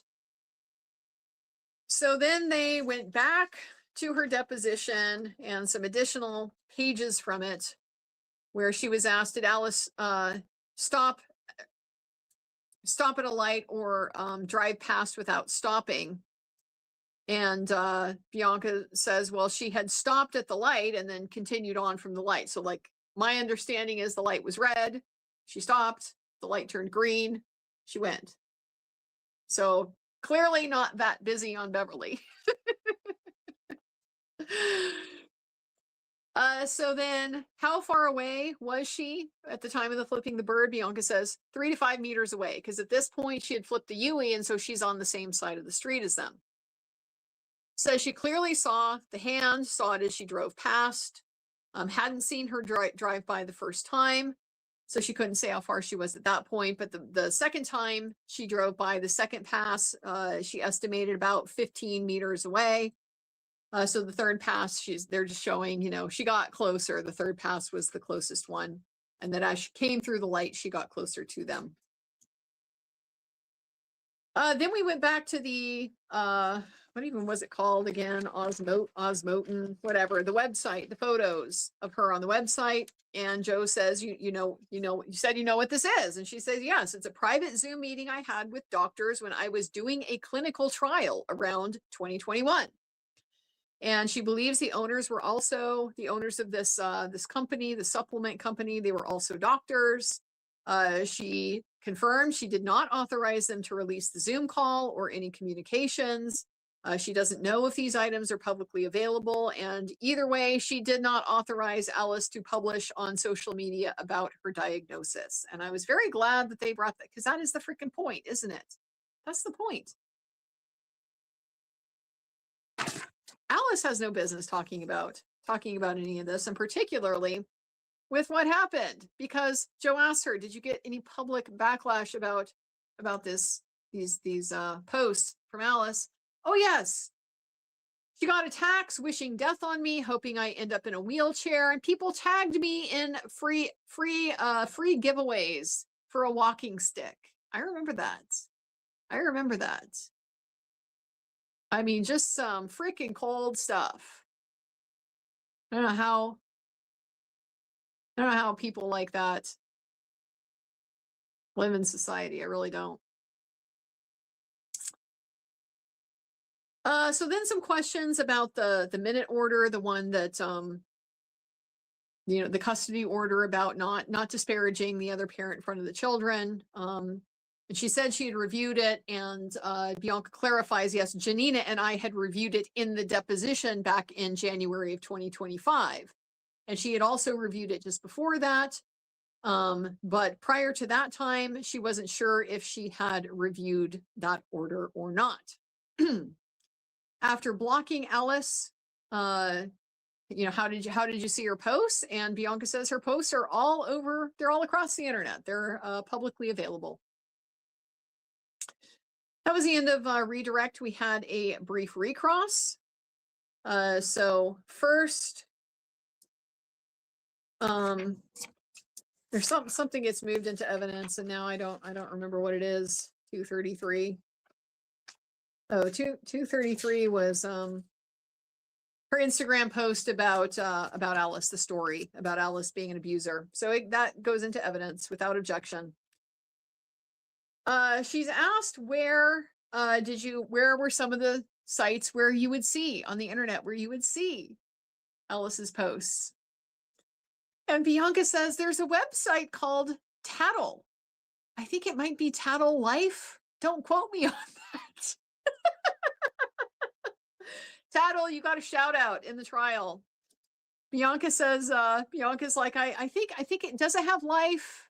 Don't hold me to that. So Alice at this point, she's holding her head. She can't with this. She's so mad. She's holding her head and going like this. Oh, Tattle got their call out in court. And she says they're also on Reddit, they're on tabloid media, there's Google images of them, there's all kinds of different places where you can access Alice's social media. And then in her deposition, you had testified though that from the early months of 2022 through the deposition on January 16th of 2025 that you had only visited Tattle one time. Bianca says, yes, that's right. Only one time. That's it. That's it for Bianca. So she is subject to recall because they have, you know, financial issues that they're still going to cover. And the judge says that just means, you know, you can't stay in the courtroom. And also, if you talk to anybody about the case, you'll be asked about it for sure. So warned about not discussing the case because she has not formally been excused. We then recall Ioan to finish his direct examination. Judge wants to know how much time left. Joe says about an hour. About an hour still on direct. It's this format that is so painful. The going through your feelings, and the feelings are repetitive. He is upset, he's frustrated, he's exhausted, he is frightened, he's embarrassed, he's mortified, etc. So first we go through all our family message, our family wizard messages. Some of them are from before the TRO, and I think others are after. So there's one about financial issues where she's saying we spent 3 weeks. We spent 3 weeks of horror thinking we were going to sleep on Skid Row. This was during one of her eviction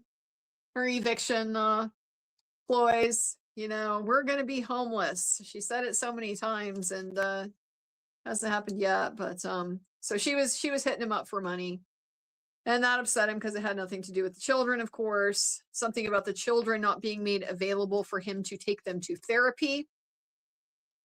And I think something about child support, because at the time he says he was, in fact, paying support to Alice pursuant to the premarital agreement. The next one that launches in with, "Dear Mr. Griffith, I apologize in advance for disturbing your peace." So she already acknowledges. She knows she's freaking violating this thing. But your lawyers have found a way to pay no child or spousal support, and I think it's disgusting, and so do many others. This is the same old Alice that we saw in the pre-DVRO stuff. The same. This is a classic type of message that we saw in that DVRO application supporting the order he got in the first place. So she knows it's in violation. She's acknowledging the restriction. She's doing it anyway. It was not true that the lawyers had found a way to avoid. He was not trying to avoid it. And at this point, this is September of 2023, I guess, Alice had not filed a request for child support. From 2021 to 2023, Ioan says he had complied with the terms of the premarital agreement for support. He had been more than generous. In fact, by his estimation, he had overpaid support by $300,000 or more. And that is, I mean, or more is, I think, a little bit more accurate here, at least in terms of the numbers that his financial accountant has put together. We then move on to indirect violations of the restraining order. So we first establish, what do you mean by indirect violations? So they weren't directly to him. They were correspondences that he received from his mother that Alice had sent to her. So these were the ones, I take it back. Some of these were before the DVRO, and some of them were after. So the first one from November of 2021, second from December of 2021, another of June of 2022. I notice Alice is doing the gazing at herself in the plexiglass at this point. June of 2023. And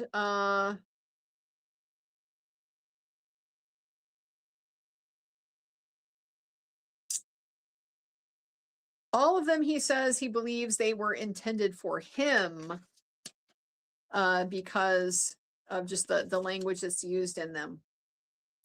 And so his mother forwarded all of them to him. There's an objection to this one from June 2nd of 2023, that there's insufficient foundation because Janina says this does not appear to be from my client. She used some spoof email address. And so Ioan's asked, well, why? What makes you think that this is from Alice? And Ioan says the subject matter. You know, you can, he says you can hide your own email address, and Janina moves to strike that, and that is overruled. And he says it includes the name of my children. It's got like a headline in it with my children's names in the headline, and it's very consistent with the narratives she had been presenting to my mother.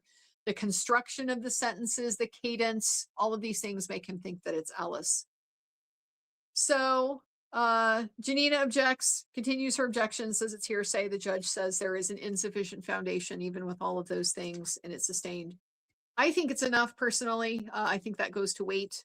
You know, you can say it has no weight, but he's established his basis, and it's a reason to believe that the communication came from her. Would have helped if, like, we knew it had something in it that, like, random people wouldn't know or something, but I don't know. Anyway, that one did not come in.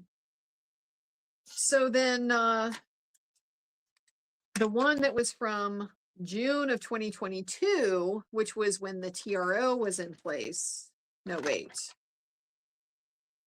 We go back to the one first from 2021.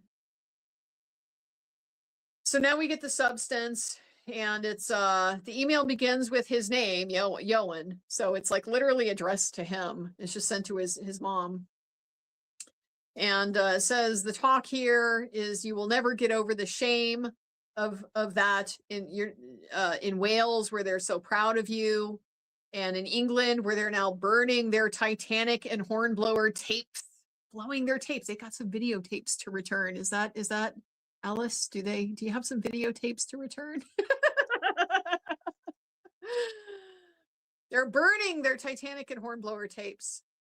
It was falsely saying that I had told his daughters, I would never in a million years have a new girlfriend. So he did not tell them that. This is something that Alice has talked about on social media as well. She's claimed that he swore up and down to Elsie that he would never get another girlfriend. And so then, you know, she got blindsided. And he is saying, I had never told them that. I never told them that. And that seems very consistent with just Alice's behavior. You know, the way that she makes these things up and feeds them to her daughter and launders them. She did the same thing with Ella's school. Daddy isn't going to pay for your school because he's got to he's spending all his money on Bianca's movie. and then she claims that it's something that he said. She did this same whole scenario with all of that, with Ioan's mother, with Ella, etc. So very consistent with that whole thing. He never told her that he would not have a new girlfriend.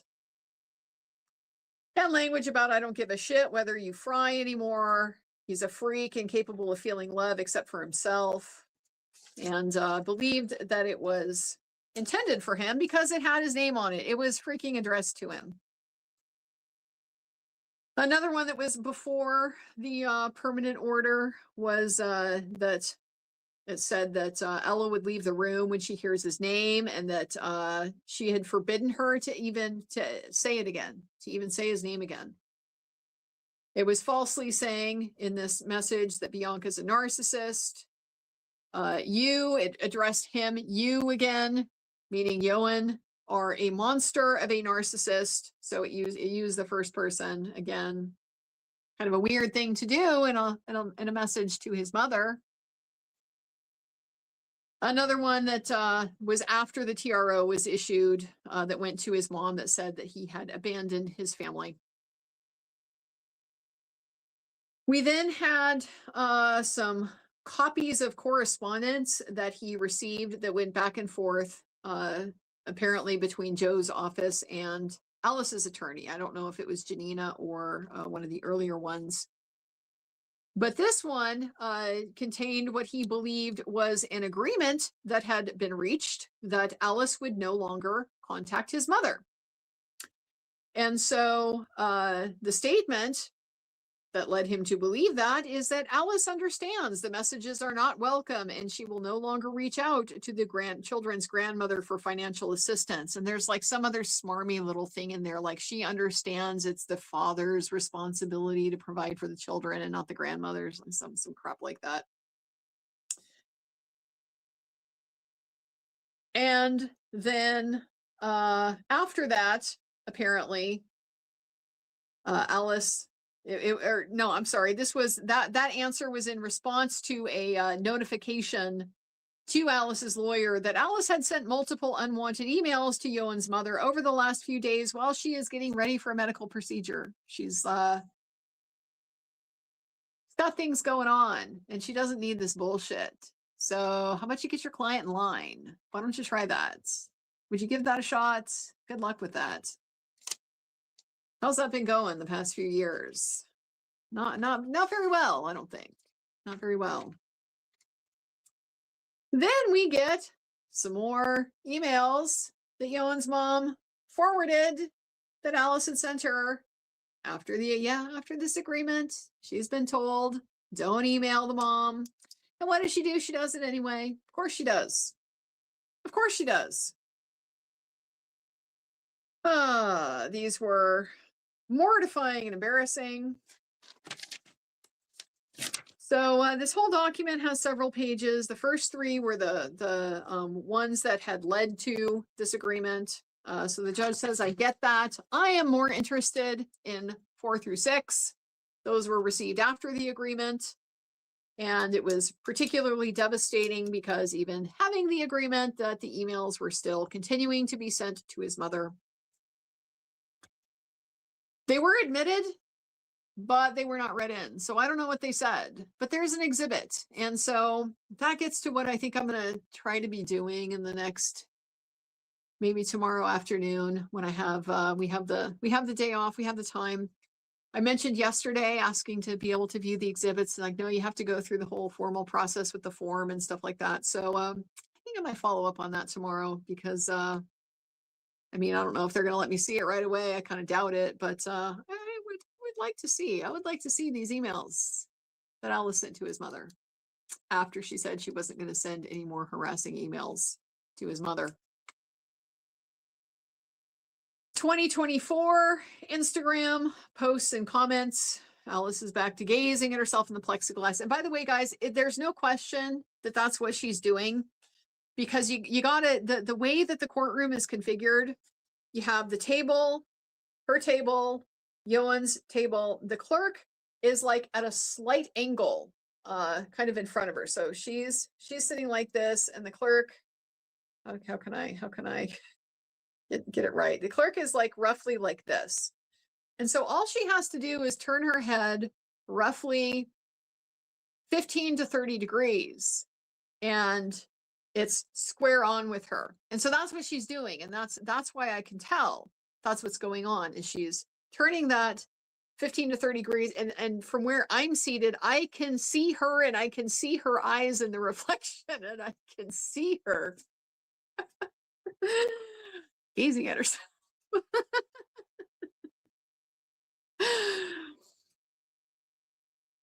So yeah, just a whole series. I mean, how many got admitted here from 2024? One was already admitted, 2, 3, 4, 5, 6, 7, 8, 9, 10, 12. 12 more admitted. Bunch more from 2025. They all made him upset. We didn't get into the details of what they said. At one point, Janina objects. There's no dates on these. The judge says, Ioan said he received them in 2025. So they came in. Before we had our afternoon break, we established that Janina would not finish her cross-examination today, and that Alice will testify tomorrow. And so we confirmed, this was very interesting to me, we confirmed that they are not calling any other witnesses for the restraining order renewal part of the hearing. It is just Ioan and Bianca and Alice. That's it. And so all of the other witnesses who have to do with, ongoing abuse, the detectives, Iris Braden, Tracy's off, so we know it's not going to be her. I guess Lynn is off too, so probably not her.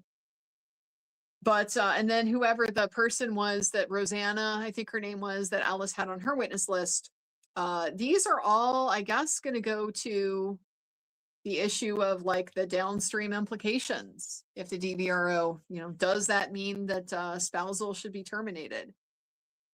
So I'm kind of starting to like question, are we going to get to that point even? I mean, I don't know. The judge seems to have been sending some pretty strong signals that, one, he sees violations here.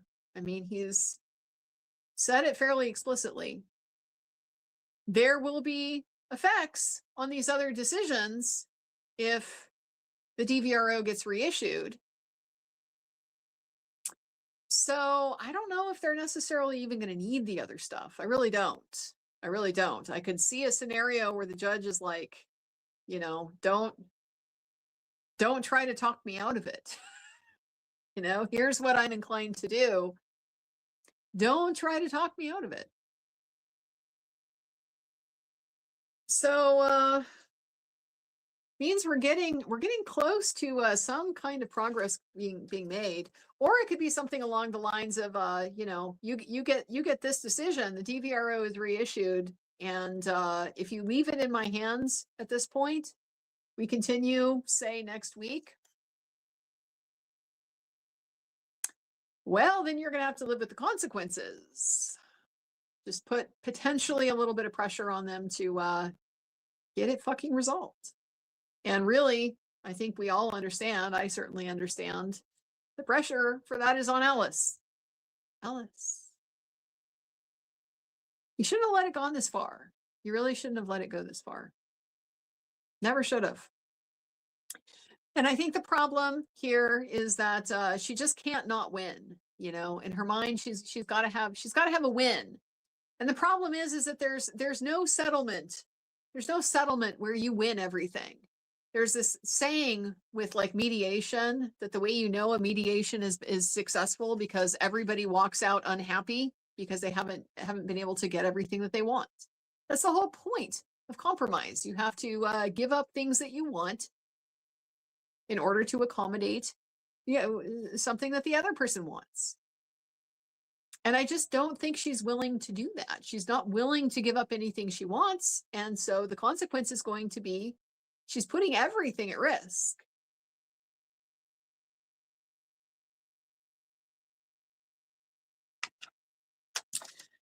Janina did bring up with Alice, you had said at the pretrial conference that, we had 30 minutes, but I'm hoping in light of the the long testimony we've been having, the judge says you'll have as much time as you need. So still, I think a little pressure to keep it short, but also not holding her to that 30 minutes. Because yeah, Ioan has been like six probably hours at this point, going on to direct, maybe five and a half. When we come back after the recess, so Alice has been without her phone pretty much all day at this point, until she comes back after recess. This is the first time I saw her come back and start scrolling. Oh, I forgot a very important part. Which was that when we were in about the middle of the social media comments from 2025, a couple things happened. First, Neil left the courtroom, Neil Blinko from the Daily Mail, and Alice heard the door leave, heard the door close. And so she turned around and she was looking, and she had just a rather worried expression on her face. Worried. And then as they continued to work through the social media posts, Alice takes off that coat, that coat shirt thing, the shirt coat, sits there in the Manky Tank in court. In the Manky Tank. Yeah, sat through the rest of the afternoon session in the Manky Tank. So when we came back after the break, she had put her jacket back on, and I was like, thank God. But then she immediately took it back off. So Alice spent the afternoon in the Manky Tank. And they had a little laugh, a little chit chat with the court reporter and the court clerk about how it's hot in here. And court reporter makes a comment about how, yes, I saw you take your jacket off. None of them took their jackets off. But yes, it's apparently they thought it was hot in there. I didn't think it was particularly hot in there, but whatever. She sat in court in her just thin, tight,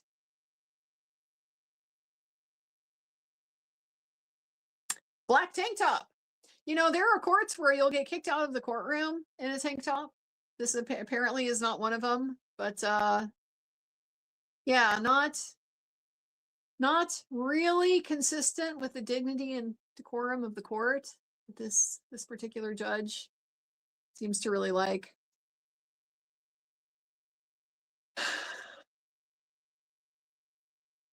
So when we came back, we started with Ioan's cross-exam.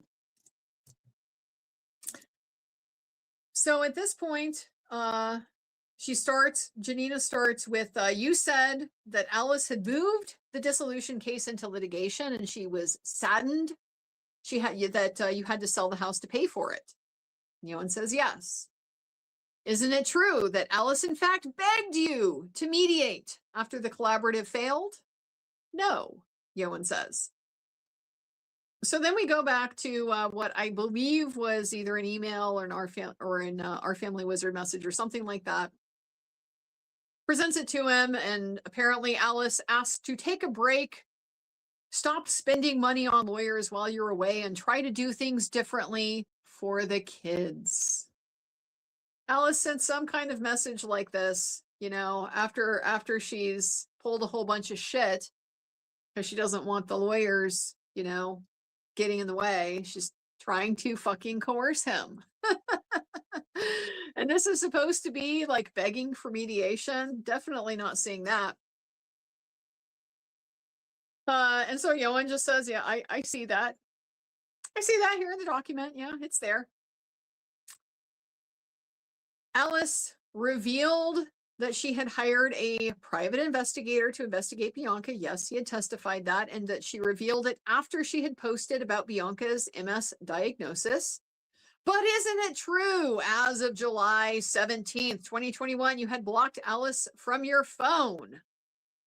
And he said, well, sometime, you know, can't confirm the date, but sometime in there. So they go back to the would it refresh your recollection to look at your message?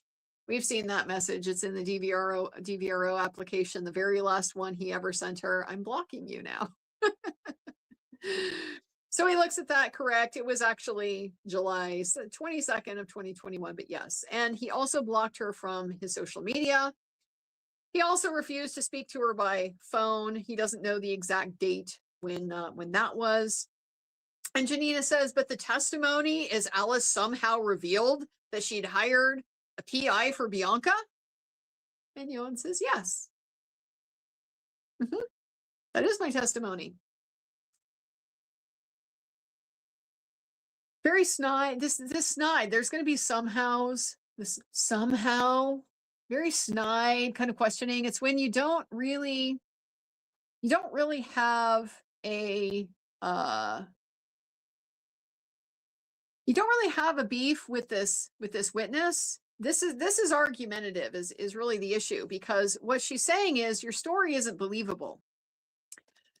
But if you think that cross-examining him is going to get him to say, yes, my story isn't believable, you haven't done very many. You're not very good at this. And so your job on cross is to elicit the facts that you then use to support your argument. And your argument is that it lacks credibility. So this is going back to my putting Janina at kind of like low intermediate level of cross-examination, because she is trying to make her argument with her questions, and you're never going to get that from a hostile witness.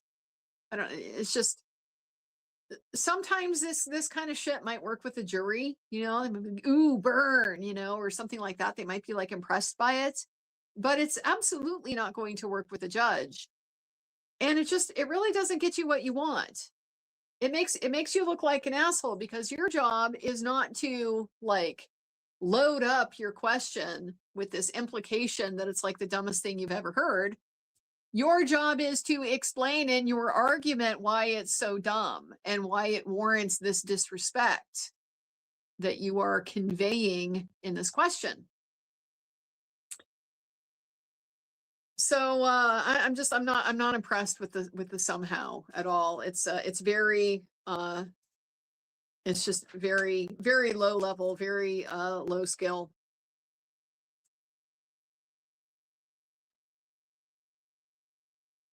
So then we moved on to the exhibit that was just like a big compilation of Alice's social media, exhibit 67. He said that he had created, you said you created this? Yes.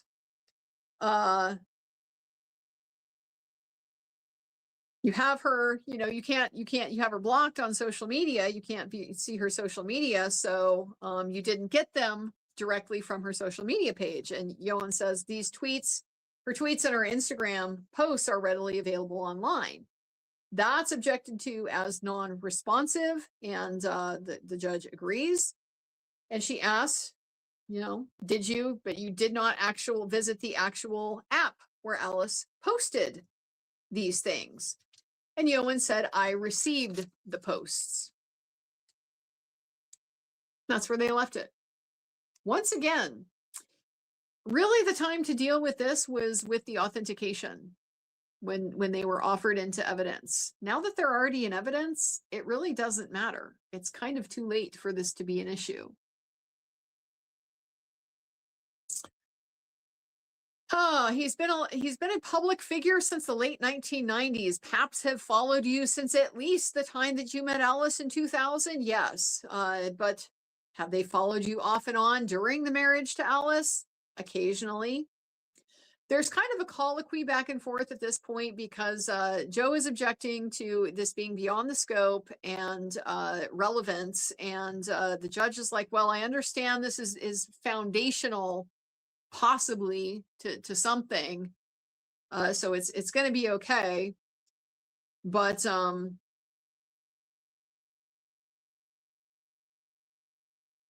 Janina explains this is addressed to a claim that my client Alice sought out his address and sent it to media outlets to follow him.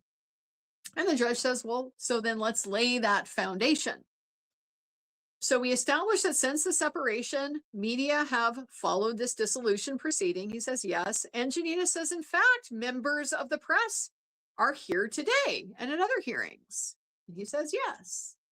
Are you calling me a member of the press, Janina? Plural? I'm so honored.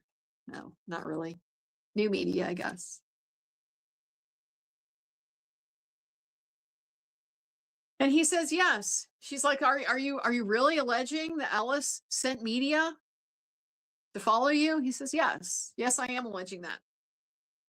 You really believe Alice somehow obtained your private address when you moved in February of 2024?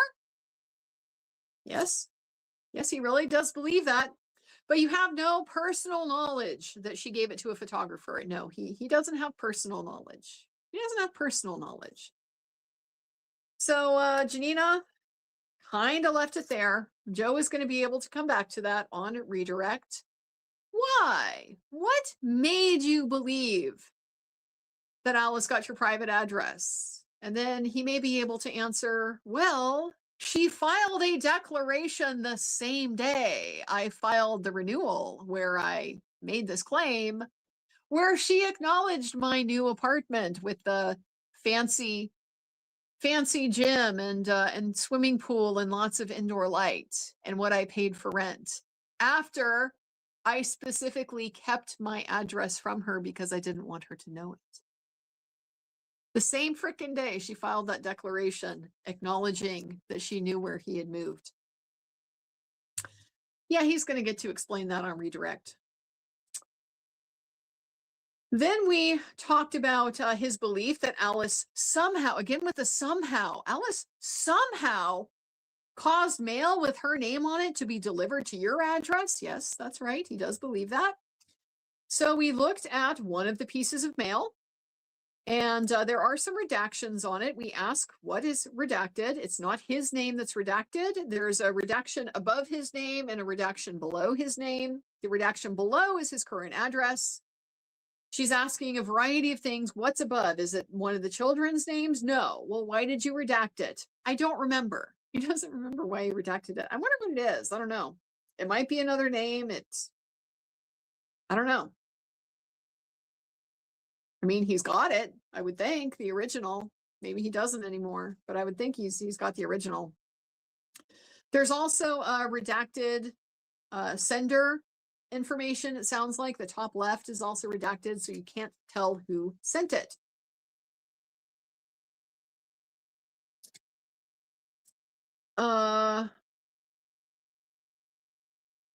So then we go through this list. The car that Alice drives is still registered in your joint names. He says, I don't know. You continue to provide health insurance to both of the daughters. Yes. Continues to pay for their cell phones. Yes. Would it surprise you to learn that Alice receives mail at her house with your name sometimes? Object to relevance, and this is sustained. It's not relevant. So then we have only a statement in his declaration where he said that Alice sent our family wizard messages stating paparazzi will be around, look out for it, and it directed to Exhibit C of the declaration. But reviewing the declaration, isn't it true that that statement doesn't appear in those messages? And Ioan has to concede, yes, that is true. It apparently is not in the our. I see OF and I just automatically kind of think OnlyFans, like, I don't know, our family wizard. It's not anywhere apparently in those messages that he had submitted. So he'll get a chance to explain that too. Perhaps it's a mistake, perhaps it's something else. Don't know. Other messages from October of 2023. So first we established the residence was sold in April of 2023. The spring, at least. Ioan didn't remember the exact date. And at this time, there's no child support order in place. There's no spousal support order in place.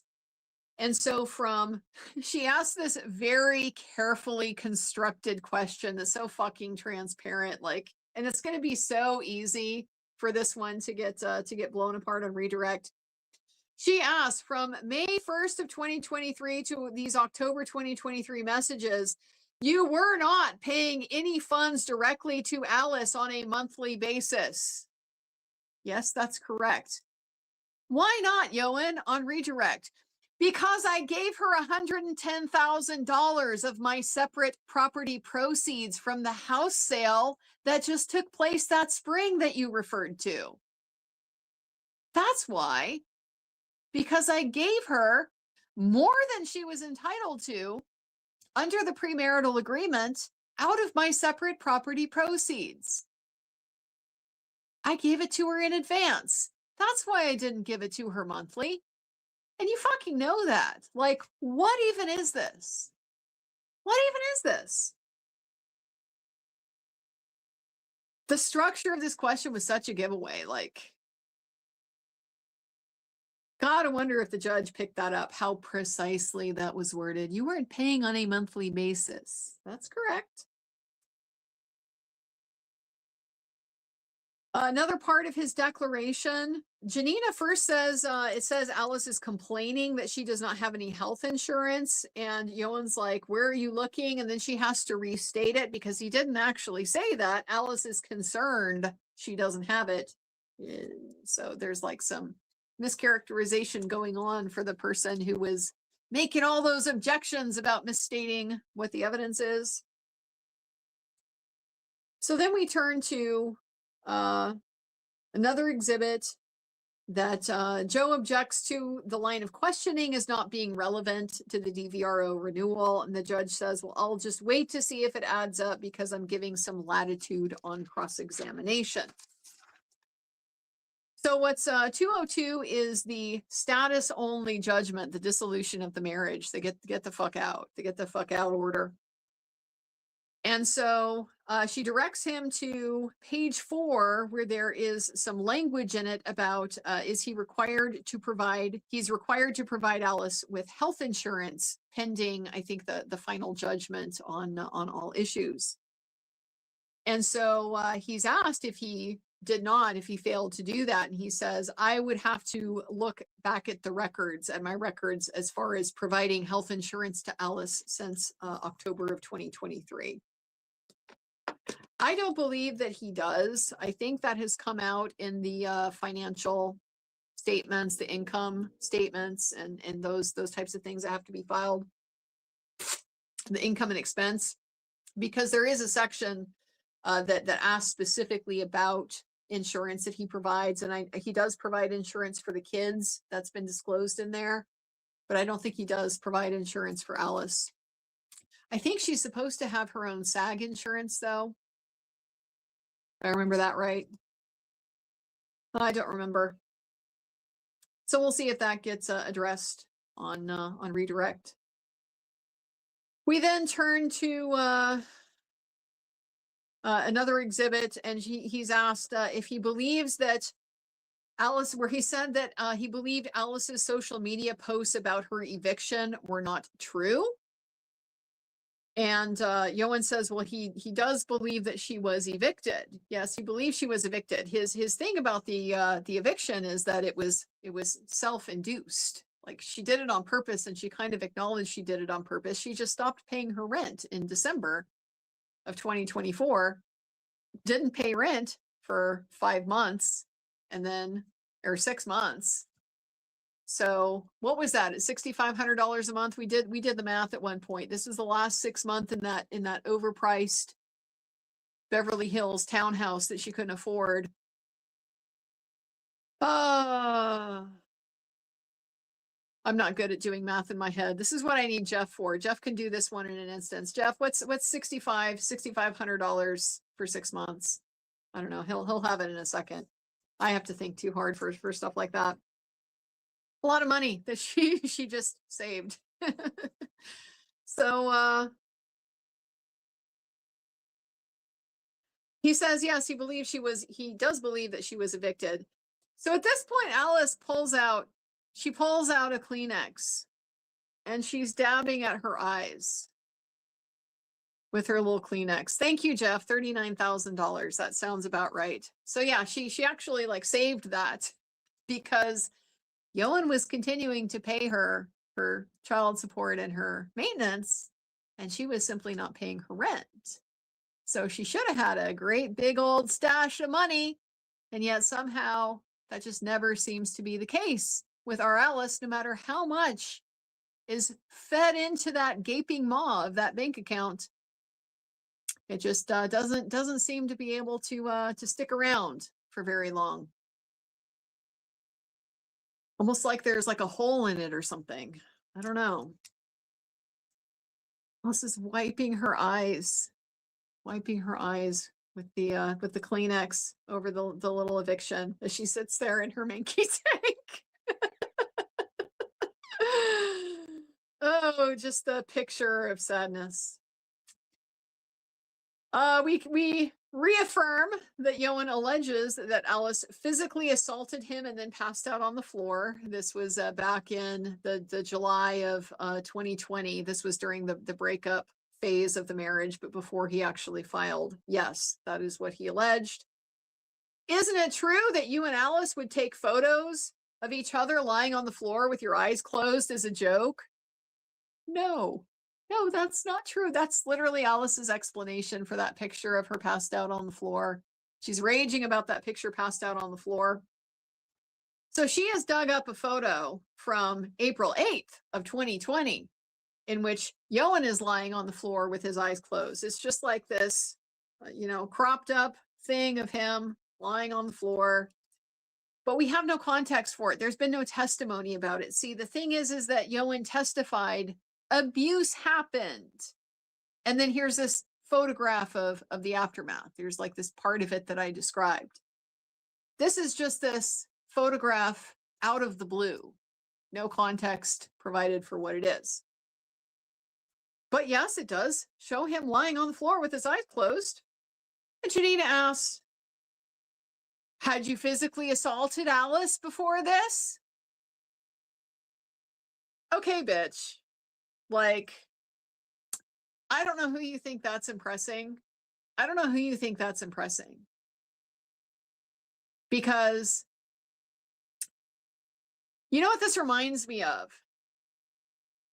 This reminds me of the whole no evidence tell. I've talked about the no evidence tell, and people are like, there's no evidence. Like somebody that's in prison, I get a letter from a client that's in prison or something. There was no evidence. Well, there's usually a ton of evidence.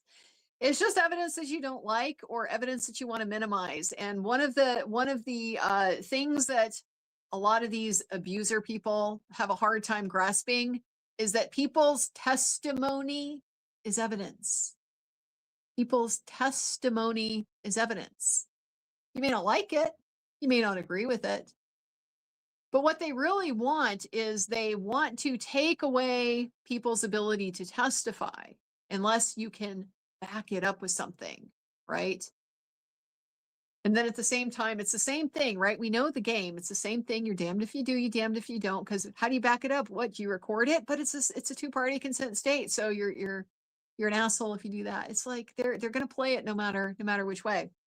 That's what this whole thing reminded me of, is like pretending like, the context for this photo is even remotely equivalent. He testified to abuse. The photograph is not the proof of the abuse. It's simply the corroboration of his story, his testimony. And so this question, had you assaulted her before this photo was taken? Just a bitch move. I don't know who you think this is impressing, because it didn't impress the judge. No, he wasn't intoxicated. She wants to move it into evidence. Joe objects. Judge says it's sustained on relevance. 352 on the court's own motion. 352, I think, is probably some part of the evidence code. Court is saying, I myself am finding a reason to tell you to fuck off with this whole thing. Janina's trying to explain. Well, he's presented a photo. Judge says, does the picture of him lying on the floor, he's like, this is April 2020. Okay, does this picture of him lying on the floor somehow justify respondent who is under a restraining order? Does this justify what she's been doing? That's how the judge is thinking, guys. Said it right out.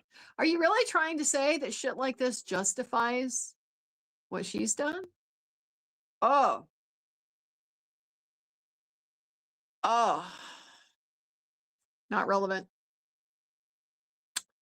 Clearly, judge is not impressed with that whole line of questioning. And that was the end of our day. that was how the day concluded. Rock and roll. Janina, how you think this is going? How you think this is going? You killing it? You killing it? You think those little tears that Alice tried to press out, tried to squeak out, think those are what's going to sell the deal for you? If he's seen the rest of this the way that I've seen it, it's not going to matter, because everybody knows nobody cries as pitifully as a narcissist who feels sorry for themselves. It's the saddest thing you will ever see. The depth of the self-pity. And we know she has that. We know she has that. Why? Because her own freaking daughter called it out in one of these recordings that the transcript is in evidence. Nobody has ever suffered as much as Alice. Nobody has ever endured what Alice has endured. It's just the saddest. No end to the self-pity of a narcissist who feels sorry for themselves.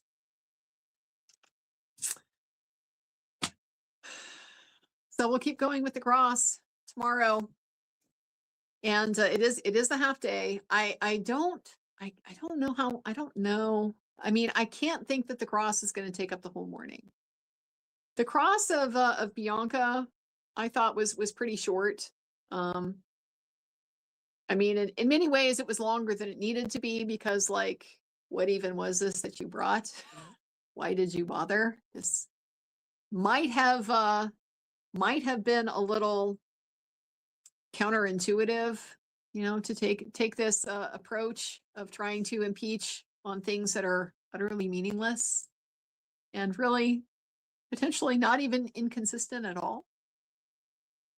Trying to you know, impugn credibility and bring in this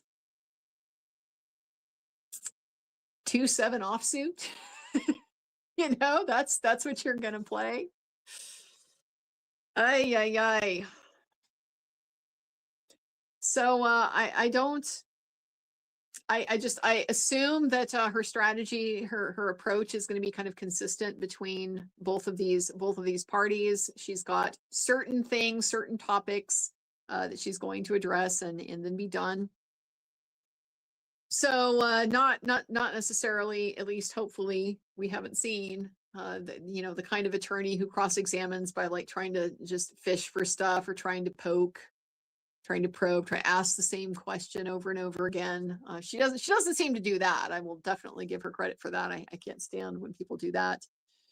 And I'll also give her credit. She seems highly organized, highly organized. I've been watching her throughout this testimony as they go from, you know, post to post to post, and his feelings and so forth. And she's on her laptop and she will flip to the post, and she's got a separate like sheet going where it seems like she's keeping her notes, taking notes as the questioning is going on. And so she flips to that and she flips to her notes, and she's got these detailed things. And every once in a while when the exhibits come in, she has a list and a paper list, and she'll go and like make a note on it. So she seems very organized.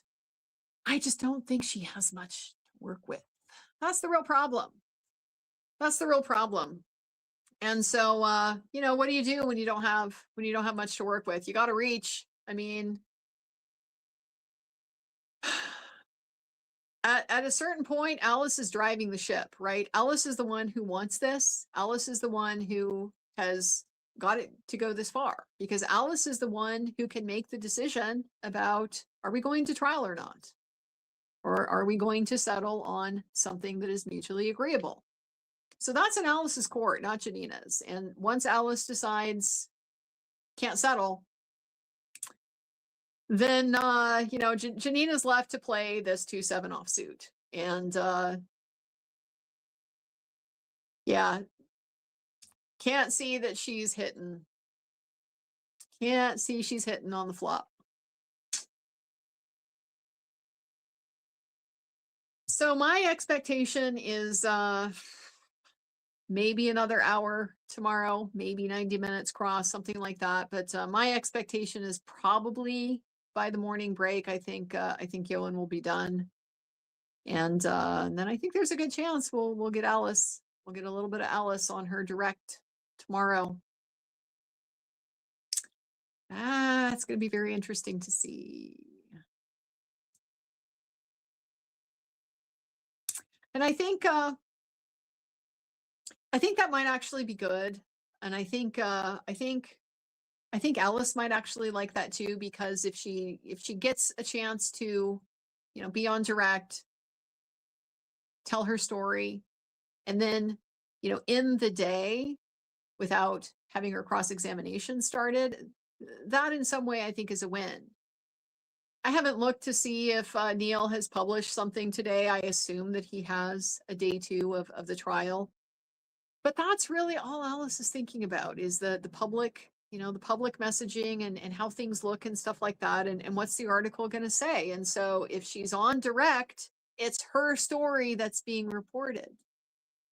If she's on direct and then cross, then it's like a both sides piece is going to get put out. See what I'm saying? So if she gets some time on direct, I think for her that's a win, just because it means it's reported on before it's challenged. But then that means Thursday will be fireworks, and we got all day Thursday. We got all day, a whole day. So feel like this is going to get done. It seems like this DVRO part is going to get done this week. And, we don't normally expect like a from the bench decision, a rapid decision on stuff like this. But I kind of think we might in this case. I mean, I certainly think at the very least we're going to get it like after the weekend. He's going to let me have the weekend to think on it, before he announces it or something. But I think he might not even do that. And just the reason why is because, as everybody's been saying, this is going to drive the other stuff. And so they all kind of really need to know what's going to happen here to figure out what are we doing with support? What are we doing with maintenance? Are these kids even staying with Alice? Are they doing something else? How are we working out this stipulation to make it compliant with the requirements of the family code? Is that even possible? Is it even possible to stipulate around it? If Alice hasn't done batterer's treatment, 52-week program, drug and alcohol treatment, all the stuff, all those requirements, can they even stipulate around that? I don't know. So there's so much depending on this. I do,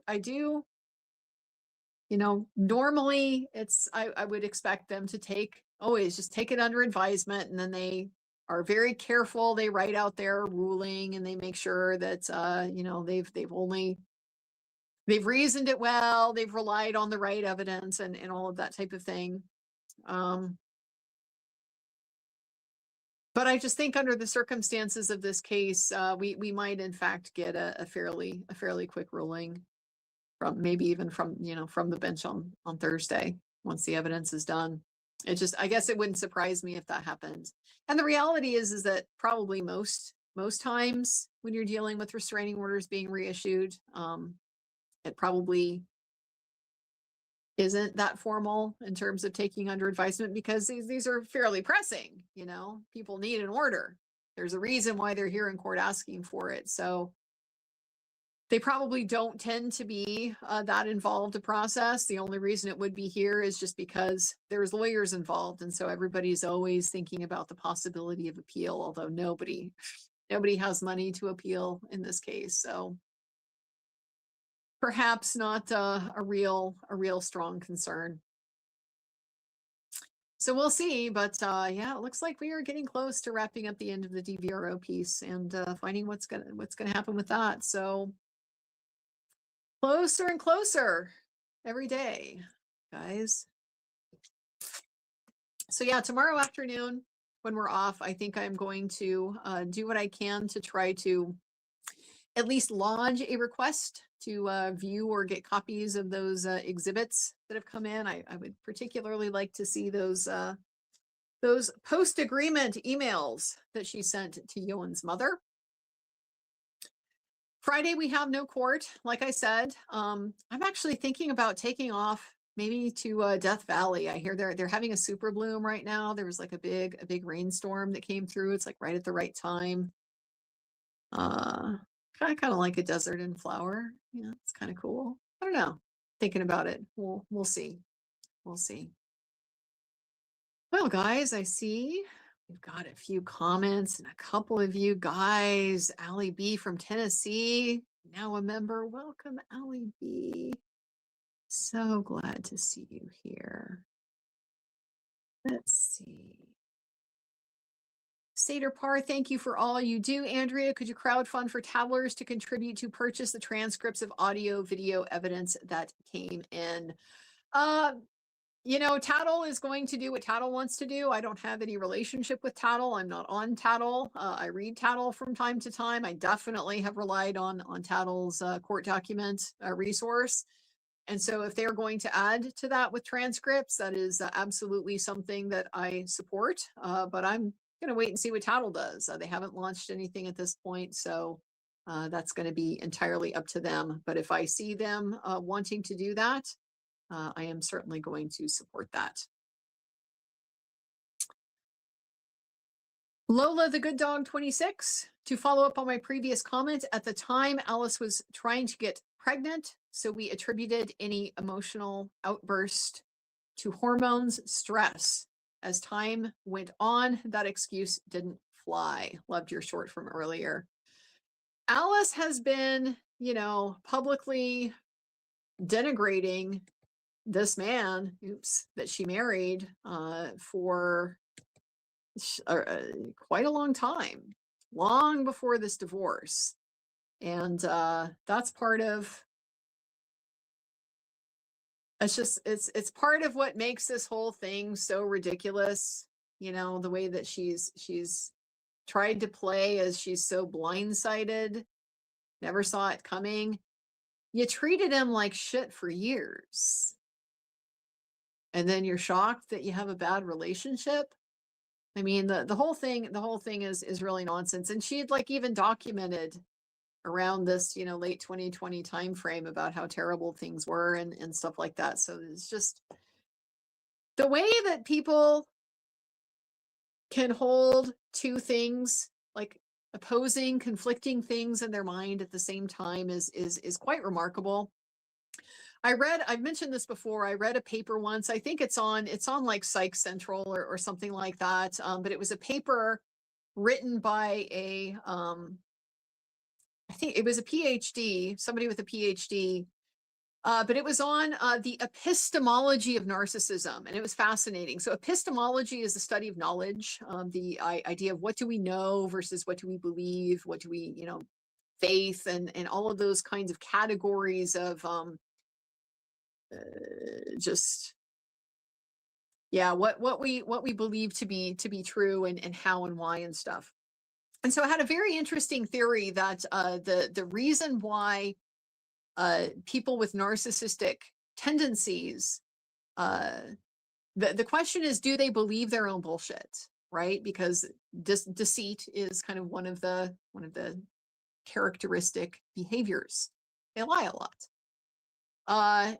And so do they actually believe their own bullshit? And so this paper was positing that the nature of narcissism is grandiosity. Like that's kind of the main characteristic of it, is it's extremely self-centered. It's a self-centered view of the universe. And so because of that, it reflects a way of thinking where a person who is narcissistic or has these types of tendencies expects the world to conform to their expectations, instead of people who are not narcissistic see the world, take it in, and then modify our expectations to adjust to the the external world.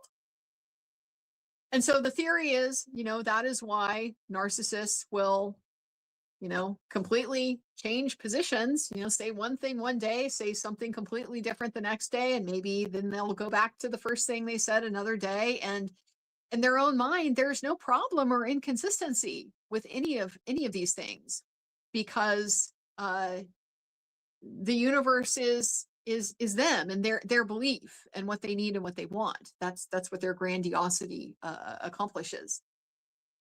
So it's just, what do they need at the time? It's a very like subjective and self-serving kind of view of epistemology. So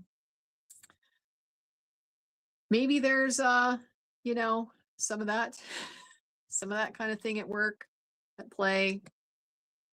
A little bit hard to say, but I guess the comment came down. Yeah, when she was on the IVF, that was a thing. They had both of the daughters with the IVF, and so yeah, lots of hormones. I can absolutely see how that would mess a person up a little bit, maybe, but I would also expect that to be temporary. And she's 60, 60 some. She's getting close to 70. No, she's 50 something. She's getting close to 60. My bad. Sorry, Alice.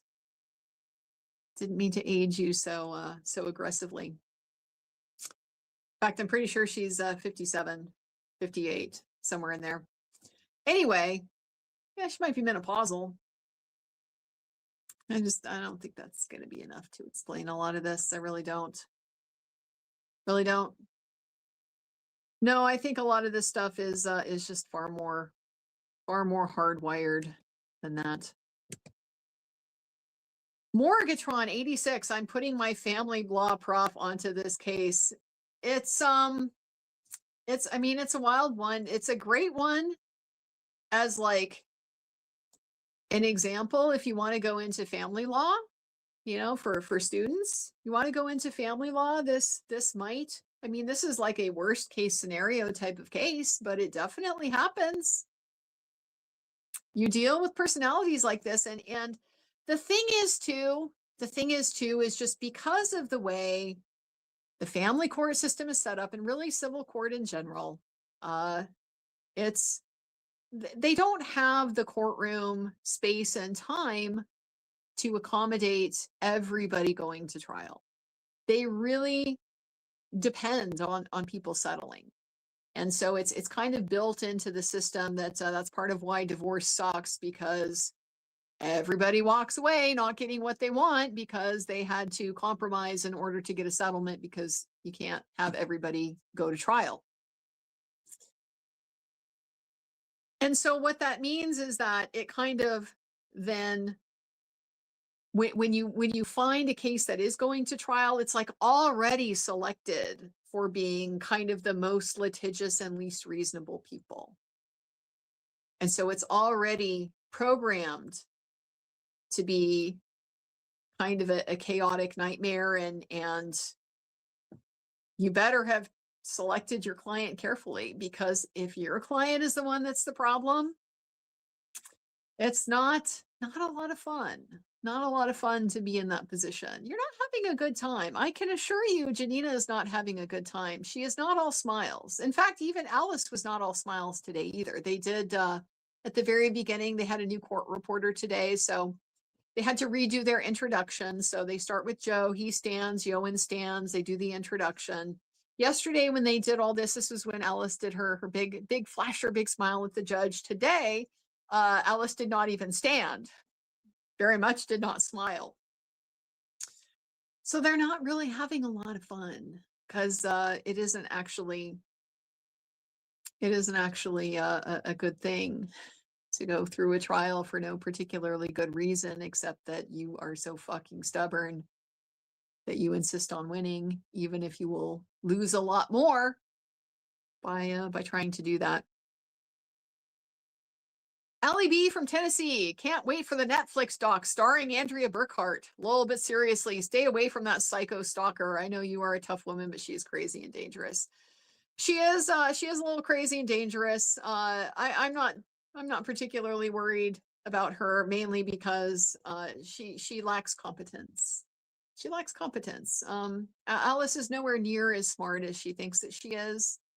Alice, as I've said, is a coward for anything face to face with somebody that she can't cow.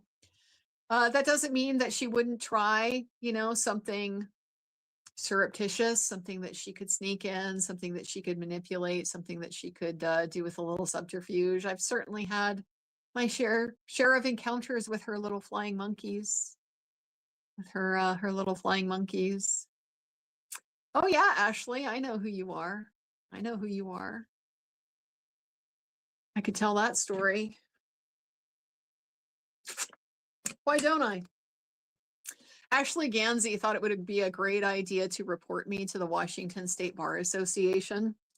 And she didn't know, of course, that the Bar Association, their reports are not anonymous. And the Bar Association will forward you the report. So I got her report. And I know who she is. And I laughed and I laughed and I laughed.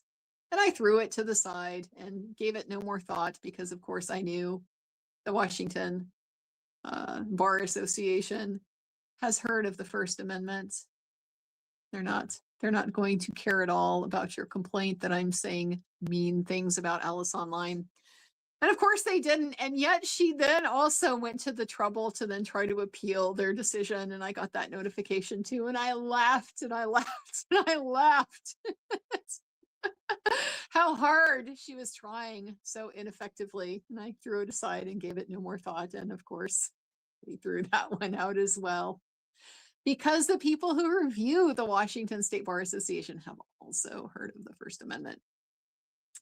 So yeah, I've I'm not naive to the situation. You guys definitely don't have to worry about that, but I'm not particularly concerned because she lacks the competence to be able to put together any kind of meaningful plan to do something that would actually run the risk of committing some type of harm. She's lost nearly all of her influence on social media. She's got her little corner of Instagram, and she's welcome to it. I don't care about that. So, but I do appreciate the cautionary warning. Michigan Farm Boy, thanks for your coverage. You have a great knack for and taking notes and describing the courtroom and covering the interactions in a vivid and enlightening way. The background you bring to it is great. Well, thank you. I did get a lot of practice in Delphi.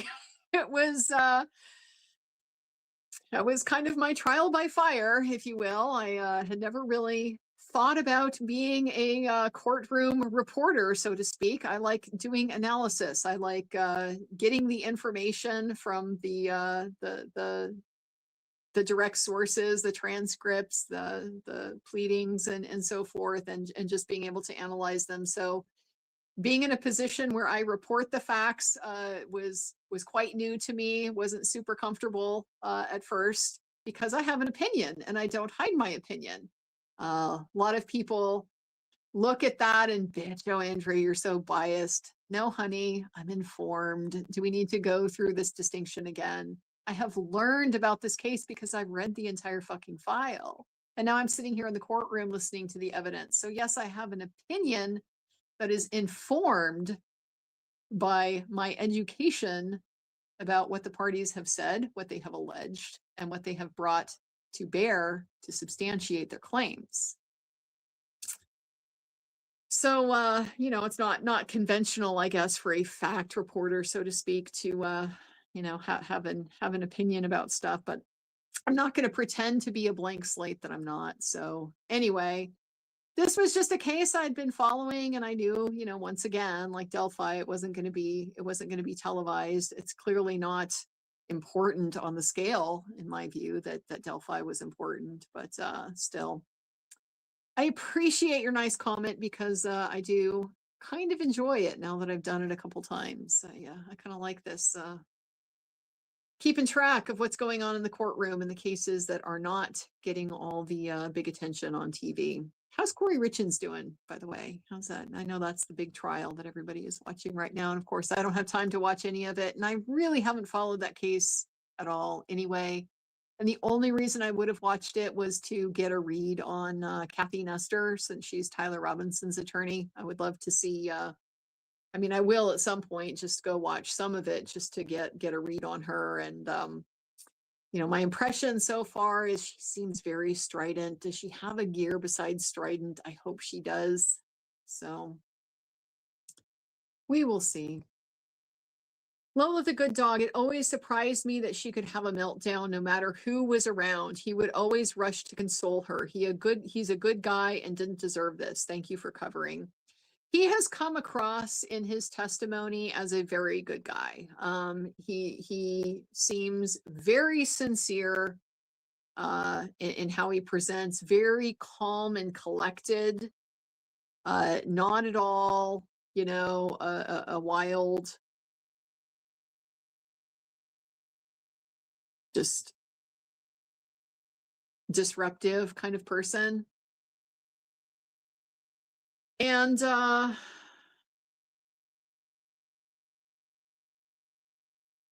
know, again, it's just kind of one of the things that you sort of look for. You kind of expect, if there's a suspicion of domestic violence and you don't really know like what the truth of the situation is, you need to evaluate. Like, you don't necessarily know anything right off the front, right off the bat.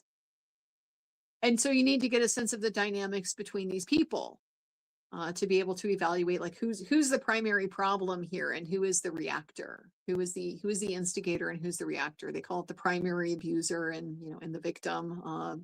Reality is often a little bit more complex than that, but this is just the general dynamic. Like, who's the trigger for the problem here?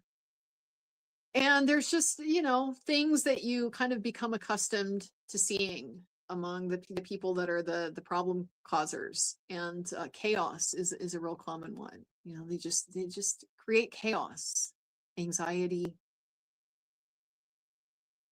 drama.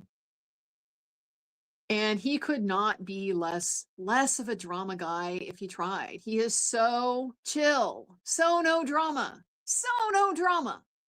It just comes through loud and clear. So he very much seems like a good guy. You know, the whole financial side of things, I absolutely agree. He seems like he has been incredibly generous, far more than he needed to be. It's gotten him nowhere. He hasn't gotten any credit for that, certainly from her. But then, you know, that she's had the gall to undermine what he's done and put out, you know, the false narratives about how stingy he's been and he's left them destitute. He's paid them hundreds of thousands of dollars. The fact that it's not enough for her does not make him the problem. So thank you for being here, and thank you for your nice comments about him as well. You know, it's one of the reasons why I got interested in this case in the first place. It was in the wake of the Johnny Depp Amber Heard trial, and the fact that there is not enough recognition, not enough sympathy for the men that are victimized by abuse. That's what caught my attention, you know, in the first place. Oh, she threatened to Amber Heard him. It's going to be another one of those, isn't it? She's going to play victim after abusing the hell out of this guy, and he's not going to get anything like the sympathy that a woman who made similar accusations would get. And you see such a double standard, I have to wonder, looking through this case, if the genders had been reversed with who did what, where would the kids be right now? Where would the kids be? If the father had been interfering with the visitation and screaming at the mother at the handoffs and standing over the phone for the FaceTime calls and pressuring the children. If the father had been doing all that, you think the father would have those kids right now?